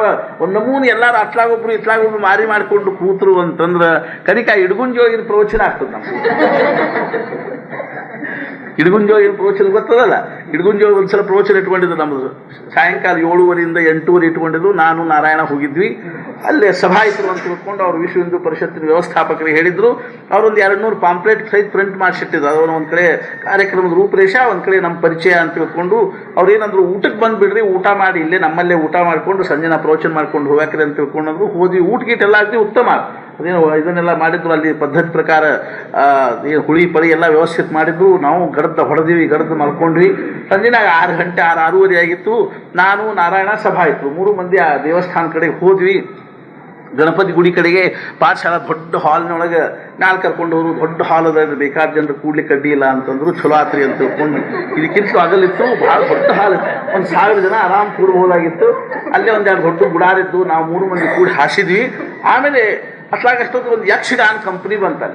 ಆ ಯಕ್ಷಗಾನ ಕಂಪ್ನಿ ಬಂದ ಕೂಡಿ ಇವ್ರು ಭಾಳ ಕೆಳಗೆ ಹೋಗಿ ಅವ್ರ ಕಡೆ ಒಂದು ಮೈಕ್ ಇಸ್ಕೊಂಬಂದ್ರು. ಆ ಯಕ್ಷಗಾನದವ್ರ ಕಡೆ ಒಂದು ಮೈಕ್ ಇಸ್ಕೊಂಬಂದು ಆ ಪಾಪ ಒಂದೆರಡು ಹುಡುಗರು ಬಂದೆಲ್ಲ ಮೈಕ್ ಹಚ್ಚಿ ಕೊಟ್ಟು ಹೋದ್ರು. ಅಲ್ಲಿ ಸಾವಕಾಶ ನನ್ನ ಹತ್ರ ಬಂದು ಏನಂದು, ಒಂದು ತಪ್ಪಾಗಿದೆ ಅದು. ಏನು ಅಂತಂದ್ರೆ ಪಾಂಪ್ಲೆಟ್ ಹಚ್ಚೇ ಇಲ್ಲ. ನಾ ಅಲ್ಲೇ ಇರ್ಕೋದ್ ಬಿಡ್ದು ಏನಂತ ಇಲ್ಲ. ಅದಕ್ಕೆ ಒಂದು ಸ್ವಲ್ಪ ಲೌಡ್ ಸ್ಪೀಕರ್ ಅನೌನ್ಸ್ ಮಾಡಿದೆ. ಅದೆಲ್ಲ ಪದ್ಧತಿ ಇಲ್ಲಿಲ್ಲೇ ಅಂತಂದ್ರು. ಚಲೋ ಆಗ್ಬಿಟ್ಟು ಕೊನೆಗೆ ಒಂದು ವ್ಯವಸ್ಥೆ ಏನು ಮಾಡಿದ್ರು ಅಂತಂದ್ರೆ 7:30ಗೆ ಇಡಗುಂಜಿಯಿಂದ ಹೊನ್ನಾವರಕ್ಕೆ ಕೊನೆ ಬಸ್ ಇತ್ತು. ಆ ಬಸ್ಸಿಗೆ ನಾರಾಯಣ ಹೋಗೋದು. ಮುಂದೆ ಪ್ರವಚನ ಮುಗಿದ್ಬೇಕು 8:30 ನಮ್ಮನ್ನು ಮೋಟರ್ ಸೈಕಲ್ ಮೇಲೆ ಕರ್ಕೊಂಡು ಹೋಗೋದು. 9 ಗಂಟೆಗೆ ಹೊನ್ನಾವರದಾಗ ಗಣಪತಿ ಗುಡಿ ಪ್ರವಚನ ಆಯ್ತು ಅಂತ ತಿಳ್ಕೊಂಡು ನಾವು ಕೂತ್ಕೊಂಡ್ವಿ. 3 ಮಂದಿ ಸಾಲಕ್ಕೆ ಕೂತ್ಕೊಂಡ್ವಿ. 7 ಆಯ್ತು, 7 ಕಾಲು ಆಯ್ತು. ಸಭಾಯ್ತು. ಒಂದು ಸಲ ಇನ್ನು ಶುರು ಮಾಡ್ರಿ ಅಲ್ರಿ ಯಾರ್ದು ಶುರು ಮಾಡೋದು ಬೇಕು ಮುಂದೆ ಯಾರು ಇಲ್ಲೇ ಇಲ್ಲ. ಶುರು ಮಾಡಿ ಇಲ್ಲ, ವಿಶ್ವ ಹಿಂದೂ ಪರಿಷತ್ತಿನ ಕಾರ್ಯಕ್ರಮಗಳು ಟೈಮ್ ಆಗಬೇಕು, ಶುರು ಮಾಡಿದ್ರು. ಕೊನೆಗೆ ಅವ್ರು ಕೇಳಲೇ ಇಲ್ಲ. 7:20 ಬಡ ತಾವು ಎದ್ದು ನಿಂತು ಆ ಪಾಂಪ್ಲೆಟ್ನಾಗ ಏನು ನಮ್ಮ ಪರಿಚಯ ಬರೆದಿತ್ತು ಅದನ್ನ ಓದಿಬಿಟ್ರ.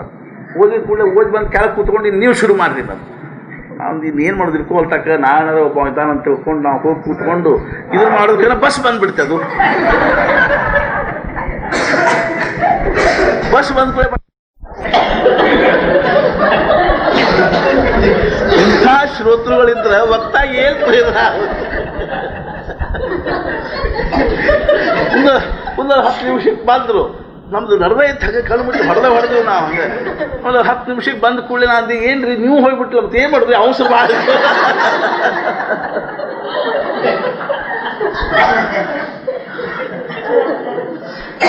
आता देई जो अवधान तुम्ही बोलविल्या मी बोलेन जैसे चेष्ट सूत्राधीन चेष्टे सूत्राधीन दारू ಯಂತ್ರ. ಅದನ್ನ ಜ್ಞಾನೇಶ್ವರ ಮಹಾರಾಜರಿ ಅಂತ ನೀವು ಹೆಂಗೆ ಮಾತಾಡಿಸ್ತೀರೋ ಹಂಗೆ ಮಾತಾಡ್ತೀರಿ. ಅರ್ಥಾತ್ ಏನು ಅಂತಂದ್ರೆ ವಕ್ತಾನ ವಿಷಯದಲ್ಲೇ ಅರ್ಥಾತ್ ಖರೆ ಪ್ರೇರಣಾ ಯಾರಿಂದ ಆಗ್ತದೆ ಅಂದ್ರೆ ಶ್ರೋತೃಗಳಿಂದ ಆಗ್ತದೆ. ನೀವು ಕೂತ್ಕೊಂಡು ನನ್ನ ಮಾತಾಡಿಸ್ಲಿಕ್ಕೆ ಹತ್ತಿರೋದ್ರಿಂದ ನಾ ಮಾತಾಡ್ಲಿಕ್ಕೆ ಹತ್ತೀನಿ ಹೊರತು ಇಲ್ಲೇ ಇದು ನಾನು ಸ್ವತಂತ್ರವಾಗಿ ಮಾತಾಡ್ತಕ್ಕಂಥದ್ದೇನಿಲ್ಲ ಅಂದ್ರೆ ನನ್ನ ಸಾಮರ್ಥ್ಯನ ಅಲ್ಲ. ಯಾವ ರೀತಿಯಾಗಿ ಅರ್ಥಾತ್ ಏನು ಅಂದ್ರೆ ಕಠಪುತಲಿ ಅಂತಂದ್ರೆ ಆ ಕಿಳಿಕ್ಯಾತ್ರ ಗೊಂಬೆಯನ್ನು ಆಡಿಸ್ತಕ್ಕಂಥ ಹೆಂಗೆ ಸೂತ್ರವನ್ನು ಎಳಿತಾನೋ ಹಂಗೆ ಅವು ಹೆಂಗೆ ಕುಣಿತಾವು ಹಂಗೆ ನೀವೇನಿದ್ದೀರಿ ಅಂತಂದ್ರೆ ಶ್ರೋತ ರಘುನಾಥ ಮೂರ್ತಿ ಅಂತ ತಿಳ್ಕೊಂಡು ನೀವು ಪರಮಾತ್ಮ ಶ್ರೋತ ವಕ್ತ ಶ್ರೀರಾಮ ಸಮರ್ಥ ಅಂತ ಹೇಳ್ದ. ಆದ್ದರಿಂದ ನೀವೆಲ್ಲರೂ ಏನಿದ್ದೀರಿ ಅಂದ್ರೆ ಕೂತ್ಕೊಂಡು ಯಾವ ರೀತಿಯ ಪ್ರೇರಣೆ ಮಾಡ್ಲಿಕ್ಕೆ ಹತ್ತೀರೋ आणि तैसा मी अनुग्रहीतू साधूंचा निरूपितू ते आपुला अलंकारितू भलतया परी श्रीराम. आद्रंद त्याप्रमाणे मी आपल्या कृपेतील असून साधूंचा केवळ निरोप्य आहे. ते सांगतील ते काम करणार आहे. आता त्यांनी मला वाटेल तसे ನಟುವಾವೆ. ಜ್ಞಾನೇಶ್ವರ ಮಹಾರಾಜರು ಹೇಳ್ತಾ ಇದ್ದಾರೆ ಏನು ಅಂತ ತಿಳ್ಕೊಂಡು ಕೇಳಿದ್ರೆ, ನಾ ಸಾಧುಗಳು ಏನಿದ್ದೀನಿ ಅಂತಂದ್ರೆ ಸುದ್ದಿಯನ್ನು ಹೇಳ್ತಕ್ಕಂಥ ಇದ್ದೀನಿ. ಅರ್ಥಾತ್ ಸಾಧುಗಳು ನನ್ನ ಮೂಲಕವಾಗಿ ಏನು ಮಾಡ್ಲಿಕ್ಕೆ ಹತ್ತಾರ ಅಂತಂದ್ರೆ ಈ ಸುದ್ದಿಯನ್ನು ಹೇಳಿಸ್ತಾ ಇದ್ದಾರೆ. ಅರ್ಥಾತ್ ಮಾಸ್ತರ ಕಲಿಸಿರ್ತಕ್ಕಂಥದ್ದನ್ನು ಆ ಹುಡುಗ ನಿಂತ್ಕೊಂಡು ಹಾಡ್ಲಿಕ್ಕೆ ಹತ್ತ ಅಂತಂದ್ರೆ ಹೆಂಗೆ ಏನಾಗ್ತದ್ರ ಮಾಸ್ತರಿಗೂ ಸಂತೋಷ ಆಗ್ತದೆ. ಅರ್ಥಾತ್ ಆ ಹುಡುಗನು ಒಳ್ಳೆ ಆನಂದದಿಂದ ಅಥವಾ ಸಂತೋಷದಿಂದ ಅಭಿಮಾನದಿಂದ ಅವನು ಹಾಡ್ತಾ ಇರುವಾಗ ಅರ್ಥಾತ್ ಹೆಂಗೆ ಅವ್ರು ಕಲಿಸಿದಾರೋ ಹಂಗೆ ಹಾಡ್ಲಿಕ್ಕೆ ಹತ್ತೀನಿ ಅನ್ನುವಂಥದ್ದು ಹೆಂಗೋ ಹಂಗೇನದ ಅಂತ ತಿಳ್ಕೊಂಡು ಕೇಳಿದ್ರೆ ಸಾಧುಗಳ ಒಂದು ಸಂದೇಶವನ್ನು ನಾನು ಏನು ಮಾಡ್ಲಿಕ್ಕೆ ಹತ್ತೀನಿ ಅಂದ್ರೆ ನಿಮ್ಮ ಮುಂದೆ ಹೇಳಲಿಕ್ಕೆ ಹತ್ತೀನಿ ಅಂತ ತಿಳ್ಕೊಂಡು ಹೇಳ್ತಾರೆ. ಆದ್ದರಿಂದ ನೀವು ಹೆಂಗೆ ಅಲಂಕಾರ ಮಾಡ್ತೀರೋ ಹಂಗೆ ನಾ ಶೋಭಿಸ್ತಾ ಇದ್ದೆ. ಅರ್ಥಾತ್ ಈಗ ಏನು ಅಂತ ತಿಳ್ಕೊಂಡು ಕೇಳಿದ್ರೆ ಇದು ಖರೆ ಏನು ಅಂತ ತಿಳ್ಕೊಂಡು ಕೇಳಿದ್ರೆ ಶರಣಾಗತಿ ಲಕ್ಷಣ ಇದೆ. ಅವ್ರನ್ನ ಅರ್ಥಾತ್ ಏನು ಅಂದ್ರೆ ಭಗವಂತ ನಮ್ಮನ್ನು ಹೆಂಗೆ ಇಡ್ತಾನೋ, ಏನು ನಮ್ಮ ಕಡೆಯಿಂದ ಅವನಿಗೆ ಸೇವಾ ತಗೋಬೇಕು ಅಂತದ್ದು ನಾವೇ ಯಾಕೆ ಹೇಳಬೇಕು. ಭಗವಂತ ನಮ್ಮ ಕಡೆಯಿಂದ ನೀ ಹಂಗೆ ಸೇವಾ ತಗೋ, ಹಿಂಗೆ ಸೇವಾ ತಗೋ, ಅದನ್ನು ಮಾಡಿಸೋ ಇದನ್ನು ಮಾಡಿಸೋ ಅಂತಲೇ ಯಾಕೆ ಹೇಳಬೇಕು. ಒಂದು ವೇಳೆ ಅವ್ನ ಮನಸ್ಸಿನಾಗ ಏನಿತ್ತು ನೀ ಏನೇನು ಮಾಡಬೇಡಪ್ಪ, ನೀ ಸ್ವಸ್ಥ ಮಲ್ಕೋ, ನಮ್ಗೆ ಆನಂದ ಅಂತಿತ್ತು ಅಂತಂದ್ರೆ ಅರ್ಥಾತ್ ಹಂಗೆ ಇರೋದ್ರೊಳಗಿದ್ರೆ ಅದು ಭಗವಂತನ ಇಚ್ಛಾ ಹೆಂಗೋ ಹಂಗೆ. ಒಂದು ವೇಳೆ ಏನು ಅಂದ್ರೆ ನಮ್ಮ ಕಡೆಯಿಂದ ಏನಾದ್ರು ತಗೋಬೇಕು, ಸೇವಾ ತಗೋಬೇಕು ಅಂತೀರಿ, ತಗೋವಲ್ಲಾಕ, ಬಿಡಬೇಕು ಅಂತೀರಿ, ಬಿಟ್ಕೋವಲ್ಲಾಕ, ಏನು ಅವನಿಗೆ ಮಾಡಿಸೋಬೇಕು ಅಂತ ಇಚ್ಛಾ ಅದನು, ಹೆಂಗೆ ಅವನಿಗೆ ನಮ್ಮನ್ನು ಅಲಂಕರಿಸಬೇಕು ಅಂತ ತಿಳ್ಕೊಂಡು ಅನ್ನಿಸ್ತದನು, ನಮ್ಮನ್ನು ಹೆಂಗೆ ಕುಣಿಸ್ಬೇಕು ಅಂತ ಅನ್ನಿಸ್ತದನು, ಹಂಗೆ ಕುಣಿಸುವಲ್ಲಾಕ ಅನ್ನುವಂಥ ಭಾವದಿಂದ ನೀವು ಹೆಂಗೆ ಕುಣಿಸ್ತೀರೋ ಹಂಗೆ ನಾ ಕುಣಿತಾ ಇದ್ದೀನಿ. ತವ ಶ್ರೀ ಗುರು ಮಣತಿ ರಾಹಿ ಹೇ ತುಜ ಬೋಲಾವೆ ನಲಗೆ ಕಾಹಿ ಆತಾ ಗ್ರಂಥ ಚಿತ್ತ ದೇಯಿ ಝಡಕರಿ ವೇಗ ಶ್ರೀರಾಮ. ಜ್ಞಾನೇಶ್ವರ ಮಹಾರಾಜರು ಈ ಪ್ರಕಾರವಾಗಿ ಇದೇನದ ಅಂತಂದ್ರೆ ಇದೊಂದು ನಾಟ್ಯ, ಇದೊಂದು ಸಂವಾದ ಅನ್ನುವಂಥದ್ದು. ಈ ಸಂವಾದದೊಳಗೆ ಒಂದು ಏನದ ಅಂತಂದ್ರೆ ಒಂದು ಸಾಹಿತ್ಯದ, ಒಂದು ನಾಟ್ಯದ, ಒಂದು ಅಲಂಕಾರದ. ಏನು ಅಲಂಕಾರದ ಅಂತಂದ್ರೆ ಗುರು ಮತ್ತು ಶಿಷ್ಯ ಅನ್ನುವಂಥ ಭಾವದೊಳಗೆ ಇರ್ತಕ್ಕಂಥ ಸಂವಾದ. ಭಗವದ್ಗೀತಾ ಅಥವಾ ಮಹಾಭಾರತದೊಳಗೆ ಮುಖ್ಯವಾಗಿ ಎಷ್ಟು ಸಂವಾದವ ಅಂತಂದ್ರೆ ವೈಶಂಪಾಯನ ಮತ್ತು ಜನಮೇಜಯ, ಇದು ಮೊದಲನೇ ಸಂವಾದ. ಆಮೇಲೆ ಎರಡನೇ ಸಂವಾದ ಯಾವುದು ಅಂತ ತಿಳ್ಕೊಂಡು ಕೇಳಿದ್ರೆ ಅರ್ಥಾತ್ ಧೃತರಾಷ್ಟ್ರ ಮತ್ತು ಭಗವದ್ಗೀತಾದಲ್ಲೇ ಧೃತರಾಷ್ಟ್ರ ಮತ್ತು ಸಂಜಯ ಅನ್ನುವಂಥದ್ದು. ಮೂರನೇದು ಯಾವುದು ಅಂದರೆ ಕೃಷ್ಣ ಮತ್ತು ಅರ್ಜುನ ಅನ್ನುವಂಥದ್ದು. ನಾಲ್ಕನೇದು ಯಾವುದು ಅಂದರೆ ನಿವೃತ್ತಿನಾಥರು ಮತ್ತು ಜ್ಞಾನೇಶ್ವರ ಮಹಾರಾಜರು ಅನ್ನುವಂಥದ್ದು. ತುಳಸಿದಾಸರು ಸಹಿತ ರಾಮಾಯಣದೊಳಗೆ ಹೇಳಿದರು. ರಾಮಾಯಣದಲ್ಲಿ ಏನವ ಅಂದ್ರೆ ಮಾನಸ ಸರೋವರದಿಂದ ನಿರ್ಮಾಣವಾಗಿರ್ತಕ್ಕಂಥ ಈ ತುಳಸಿ ರಾಮಚರಿತ ಮಾನಸ ಅಂತ ತಿಳ್ಕೊಂಡು ಏನದನು, ಇದಕ್ಕೆ 4 ಘಾಟವ ಅಂತ ಹೇಳಿ, 4 ಘಟ್ಟಗಳವ. ಒಂದು ಘಾಟ್ ಎಂಥದ್ದದ ಅಂತಂದ್ರೆ ಕರ್ಮದ ಘಾಟದ, ಅಲ್ಲಿ ಯಾಜ್ಞವಲ್ಕ್ಯರು ಭರದ್ವಾಜರಿಗೆ ಹೇಳ್ತಾ ಇದ್ದಾರೆ. ಒಂದು ಜ್ಞಾನದ ಘಾಟದ, ಅಲ್ಲಿ ಪ್ರತ್ಯಕ್ಷ ಶಿವ ಪಾರ್ವತಿ ಹೇಳ್ತಾ ಇದ್ದಾನೆ. ಒಂದು ಯಾವುದು ಅಂದ್ರೆ ಭಕ್ತಿಯ ಘಾಟದ, ಅಲ್ಲಿ ಏನು ಅಂದ್ರೆ ಕಾಕಭೂಷುಂಡಿ ಗರುಡು ಹೇಳಿಕತ್ತಾನ. ಕೊನೆಯದು ಯಾವುದು ಅಂದ್ರೆ ಶರಣಾಗತಿ ಘಾಟದ, ತುಳಸಿದಾಸರು ಭಕ್ತರಿಗೆ ಹೇಳಿಕತ್ತಾರ. ಅರ್ಥಾತ್ ಈ ರೀತಿಯಾಗಿ ಹೆಂಗೋ ಹಂಗೆ ಇಲ್ಲಿಯೂ ಸಹಿತ ಏನವ ಅಂದ್ರೆ 4 ವಕ್ತಾರರು, 4 ಶ್ರೋತೃಗಳಿದ್ದಾರೆ. ಜನಮೇಜಯ ಹೇಳಲಿಕ್ಕೆ ಅರ್ಥಾತ್ ವೈಶಂಪಾಯನರು ಹೇಳಲಿಕ್ಕೆ ಹತ್ತಾರ, ಜನಮೇಜಯ ಕೇಳಲಿಕ್ಕೆ ಹತ್ತಾನ. ಧೃತರಾಷ್ಟ್ರ ಸಂಜಯ ಹೇಳಲಿಕ್ಕೆ ಹತ್ತಾನ, ಧೃತರಾಷ್ಟ್ರ ಕೇಳಲಿಕ್ಕೆ ಹತ್ತಾನ. ಭಗವಂತ ಹೇಳಲಿಕ್ಕೆ ಹತ್ತಾನ, ಅರ್ಜುನ ಕೇಳಲಿಕ್ಕೆ ಹತ್ತಾನ ಅಂತ ತಿಳ್ಕೊಂಡು ಹೆಂಗೋ ಹಂಗಿಲ್ಲ ಏನದ ಅಂತಂದ್ರೆ ನಿವೃತ್ತಿನಾಥರು ಮತ್ತು ಜ್ಞಾನೇಶ್ವರ ಮಹಾರಾಜರ ಸಂವಾದ ರೂಪದಲ್ಲಿರ್ತಕ್ಕಂಥದ್ದು. ನಿವೃತ್ತಿನಾಥರು ಅಂತಾರೆ ಏನು ಅಂದ್ರೆ ಜ್ಞಾನೋಬ ಸಾಕಿನಿ ಎಲ್ಲ ಮಾತು ಅಂತ. ಎಷ್ಟರೇ ನೀನು ಈ ನಮ್ರತನದ ಭಾವವನ್ನು ವ್ಯಕ್ತ ಮಾಡ್ತಾ ಇದ್ದೀರಿ ಸಾಕು, ಇನ್ನು ಮುಂದಿನ ಕಥಾ ಶುರು ಮಾಡು ಅಂತ ತಿಳ್ಕೊಂಡು ಹೇಳ್ತಾ ಇದ್ದಾರೆ. ತವ ಶ್ರೀ ಗುರು ಮಣತಿ ರಾಹಿ ಹೇ ತುಜ ಬೋಲಾವೆ ನನಗೆ ಕಾಹಿ. ಅರ್ಥಾತ್ ಏನಂದ್ರೆ ಇಷ್ಟೆಲ್ಲ ಹೇಳಬೇಕಾದ ಕಾರಣ ಇಲ್ಲ ಅಂತ. ಯಾಕಂತ ನೀ ಹೆಂಗಿದ್ದಿ ನಮಗೆ ಗೊತ್ತದ, ನಿನ್ನ ವಿಧೇಯತನ ಗೊತ್ತದ, ನಿನ್ನ ನಮ್ರತನ ಗೊತ್ತದ. ಅರ್ಥಾತ್ ಒಂದೊಂದು ಸಲ ಏನಾಗ್ತಂದ್ರೆ ಸೇವಕ ಅತೀ ನಮ್ರತನದ ಭಾವ ವ್ಯಕ್ತ ಮಾಡ್ಲಿಕ್ಕೆ ಹತ್ಬೋದು. ಗೊತ್ತದಪ್ಪ, ಗೊತ್ತದ, ನೀ ಚಲೋ ಇದ್ದೀಯೋ, ನೀ ನಮ್ರ ಇದ್ದೀನಿ, ಎಲ್ಲ ಗೊತ್ತದ, ಎಷ್ಟು ಅದನ್ನ ಹೇಳಲಿಕ್ಕೆ ಹತ್ತಿದಿ, ಮುಂದೆ ಏನಾಯ್ತು ಅದನ್ನ ಹೇಳುವಂತ ತಿಳ್ಕೊಂಡು ಹೆಂಗೆ ಹೇಳ್ತೀವೋ. ಅರ್ಥಾತ್ ಏನು ಅಂತಂದ್ರೆ ಆ ಮುಂದಿನ ವಿಷಯದ ಕಡೆಗೆ ಬಾ ಅಂತ ತಿಳ್ಕೊಂಡು ಅವನೊಬ್ಬ ರಾಜ ಇದ್ದಂತ. ಅವ್ನಿಗೇನು ಅನಿಸಿತ್ತು ಅಂದ್ರೆ ಅವ್ನು ಸ್ವತಃ ಸಂಗೀತಗಾರ ಇದ್ದ. ಅವ್ನಿಗೇನು ಅನಿಸಿತ್ತು ಅಂದ್ರೆ ನನ್ನ ರಾಜ್ಯದೊಳಗೆ ಎಲ್ಲರೂ ಸಂಗೀತದಲ್ಲಿ ಮಾತಾಡಬೇಕು ಅಂತ ಒಂದು ಅಪೇಕ್ಷೆ. ಒಂದು ಕೂಡಲೇ ಆಯಿತು ಅಂತ ತಿಳ್ಕೊಂಡು ಎಲ್ಲರಿಗೂ ಹಂಗೆ ಇದನ್ನು ಮಾಡಿದ್ದ. ಒಂದು ದಿವಸ ಒಂದು ಉದ್ಯಾನದೊಳಗೆ ಕೂತಾಗ, ಉಪವನದಲ್ಲಿ ಕೂತಾಗ ಒಬ್ಬ ಸೇವಕ ಬಂದು ಒಂದು ಶುರು ಮಾಡಿದ. ಮುಂದೇನು ಕೊನೆಗೆ ಬಂದು ಹೇಳ, ನಿಮ್ಮ ಮನೆಗೆ ಬೆಂಕಿ ಹತ್ತಿದೆ. ಅಷ್ಟೊತ್ತಿಗೆ ಸುಟ್ಟು ಹೋಗ್ಬಿಟ್ಟಿದ್ದ. ಒಬ್ಬ ರಾಜ ಇದ್ದ ಅವ್ರಿಗೆಲ್ಲ ಸಂತೋಷದಿಂದ ಹೇಳಬೇಕು ಅನ್ನುವಂಥ ಮಾತಾಡೋದೆಲ್ಲ ಆನಂದದಿಂದ ನಕ್ಕೋತ ಮಾತಾಡಬೇಕು, ಸಂತೋಷದಿಂದ ಮಾತಾಡಬೇಕು ಅಂತ ತಿಳ್ಕೊಂಡು ಕೊನೆಗೆ ಒಂದು ಸೇವಕ್ ಬಂದು ಹ ಹ ಹ ಹ ಅನ್ಲಿಕ್ಕತ್ತ. ಏನಾಯ್ತು? ಹ ಹ ಹ ಹ ಏನಾಯ್ತು? ರಾಣಿ ಸಾತ್ಲು ಅಂತ ಹೇಳಿ ಅರ್ಥಾತ್ ತಿಳ್ಕೊಳ್ಬೇಕು. ವಿನೋದ ಬಾಜು ತಾತ್ಪರ್ಯ ಏನು ಅಂತ ತಿಳ್ಕೊಂಡು ಕೇಳಿದ್ರೆ, ಆದ್ದರಿಂದ ಸಾಕಪ್ಪ ನೀನು ಹೇಳ್ತಕ್ಕಂಥ ಭಾವ ನಮಗೆ ಅರ್ಥ ಆಗಿದೆ, ನೀನು ನಮ್ರತನ ಅನ್ನುವಂಥದ್ದು ನಮಗೆ ಅರ್ಥ ಆಗಿದೆ. ನೀ ಏನಿದ್ದಿ ಅಂದ್ರೆ ಈ ವಿಷಯದಲ್ಲಿ ಕಪಟತನದಿಂದ ಹೇಳಲಿಕ್ಕೆ ಹತ್ತಿಲ್ಲ. ಅರ್ಥಾತ್ ಏನು ಅಂದ್ರೆ ಒಳಗೊಂದು ಬ್ಯಾರೆ ಇಟ್ಕೊಂಡು ಹೊರಗೆ ಸುಮ್ಮನೆ ಏನು ಅಂತಂದ್ರೆ ಈ ರೀತಿಯಾಗಿ ನೀನು ಹೇಳಲಿಕ್ಕೆ ಹತ್ತಿಲ್ಲ. ಆದ್ದರಿಂದ ಥಾಮ್ ಹೇತು आम्हाला सांगावेसे नाही आता तू चटकन ग्रंथाकडे लक्ष दे. तेव्हा श्री गुरु म्हणाले थांब, ಅರ್ಥಾತ್ ಸಾಕಿನ್ನ ನಿನ್ನ ಈ ಒಂದೇನು ಅಂತಂದ್ರೆ ಈ ಪ್ರಕಾರವಾಗಿರ್ತಕ್ಕಂಥ ವಿಧೇಯತನ, ಈ ಪ್ರಕಾರವಾಗಿರ್ತಕ್ಕಂಥ ನಮ್ರತನ. ಜ್ಞಾನೇಶ್ವರ ಮಹಾರಾಜ್ ನಿವೃತ್ತಿನಾಥರು ಜ್ಞಾನೇಶ್ವರಿಯೊಳಗೆ ಬಹಳ ಕಡೆ ಹಿಂಗೆ ಏನು ಮಾಡ್ಯಾರ ಅಂತಂದ್ರೆ ಜ್ಞಾನೇಶ್ವರ ಮಹಾರಾಜರನ್ನು ಸಾವಧಾನ ಮಾಡ್ಯಾರ. ಜ್ಞಾನೇಶ್ವರ ಮಹಾರಾಜರು ಸಾಧು ಸತ್ಪುರುಷರ ವಿಷಯವಾಗಿ, ಸದ್ಗುರುಗಳ ವಿಷಯವಾಗಿ, ಪ್ರೇಮದ ವಿಷಯದಲ್ಲಿ ವರ್ಣನೆ ಮಾಡ್ಲಿಕ್ಕೆ ಹತ್ತರು ಅಂತಂದ್ರೆ ಭಗವಾನ್ ಶ್ರೀಕೃಷ್ಣ ಮತ್ತು ಅರ್ಜುನ ಇವರು ಪ್ರೇಮವನ್ನು ವರ್ಣನೆ ಮಾಡ್ಲಿಕ್ಕೆ ಹತ್ತರು ಅಂತಂದ್ರೆ ಹೆಂಗೆ ವರ್ಣನೆ ಆಗ್ತಿತ್ತು ಅಂತಂದ್ರೆ, ಅರ್ಥಾತ್ ಮಹಾರಾಜ ಹೇಳಿದಿಲ್ಲ, ಒಂದು ಆಕಳಿಗೆ ಒಂದು ಉದ್ದನ ಹಗ್ಗ ಕಟ್ಟಿ ಒಂದು ಗೂಟಕ್ಕೆ ಕಟ್ಟಿಬಿಟ್ರೆ ಅದು ಮೇಕೋತ ಮೇಕೋತ, ಜ್ಞಾನೇಶ್ವರ ಮಹಾರಾಜನೇ ಈ ಉದಾಹರಣೆ ಹೇಳ್ಯಾರ, ಮೇಕೋತ ಮೇಕೋತ ಅದಕ್ಕೇನು ಕಲ್ಪನಾ ಇರಂಗಿಲ್ಲ, ನಾನು ಕಟ್ಟ್ಯಾರ ಅನ್ನೋ ಕಲ್ಪನಾ ಸಹಿತ ಇರಂಗಿಲ್ಲ, ಅದು ಹೋಗೇ ಹೋಗ್ತದೆ ಹೋಗೇ ಹೋಗ್ತದೆ ಹೋಗೇ ಹೋಗ್ತದೆ. ಯಾವಾಗ ಅದಕ್ಕೆ ಹಗ್ಗ ಪೂರ್ಣ ಮುಗಿದ ಕೂಡ ಜಗ್ಗಿದಂಗೆ ಆಗ್ತದೆ ಆವಾಗ ಅದು ಕಲ್ಪನಾ ಬರ್ತದೆ ಏನು ಅಂದ್ರೆ ನನ್ನ ಕಟ್ಟ್ಯಾರ ಅಂತ ತಿಳ್ಕೊಂಡು ಹೆಂಗೋ ಹಂಗೆ ಜ್ಞಾನೇಶ್ವರ ಮಹಾರಾಜ ಹೇಳ್ಕೋತ ಹೋದಂಗೆ ಹೋದಂಗೆ ಹೋದಂಗೆ ನಿವೃತ್ತಿನಾಥರು ಒಮ್ಮೆಲೆ ಭಾಳ ದೂರ ಇವ್ರು ಹೋದ ಬಳಕ ಅರೇ ಕುಟಿತಾಳು ಎಲ್ಲಿ ಹೊಂಟಿ ನಿಂದರಿಲ್ಲಿ ಅಂತ ತಿಳ್ಕೊಂಡು ಹೇಳಿ ಹೆಂಗೆ ಏನು ಮಾಡ್ತಾರೆ ಅದ್ರ ವಿಷಯಕ್ಕೆ ತೊಗೊಂಡ್ಬರ್ತಾರೋ ಹಂಗೆ ಅವ್ರು ಹೇಳ್ತಾ ಆತಾ ಗ್ರಂಥ ಚಿತ್ತತೆ ಧಡಕರಿ ವೇಗ ಯಾ ಬೋಲಾ निवृत्ती दासू पावूनी परम उल्हासू म्हणे परियेसा नवना अवकाशू देऊन या श्रीराम.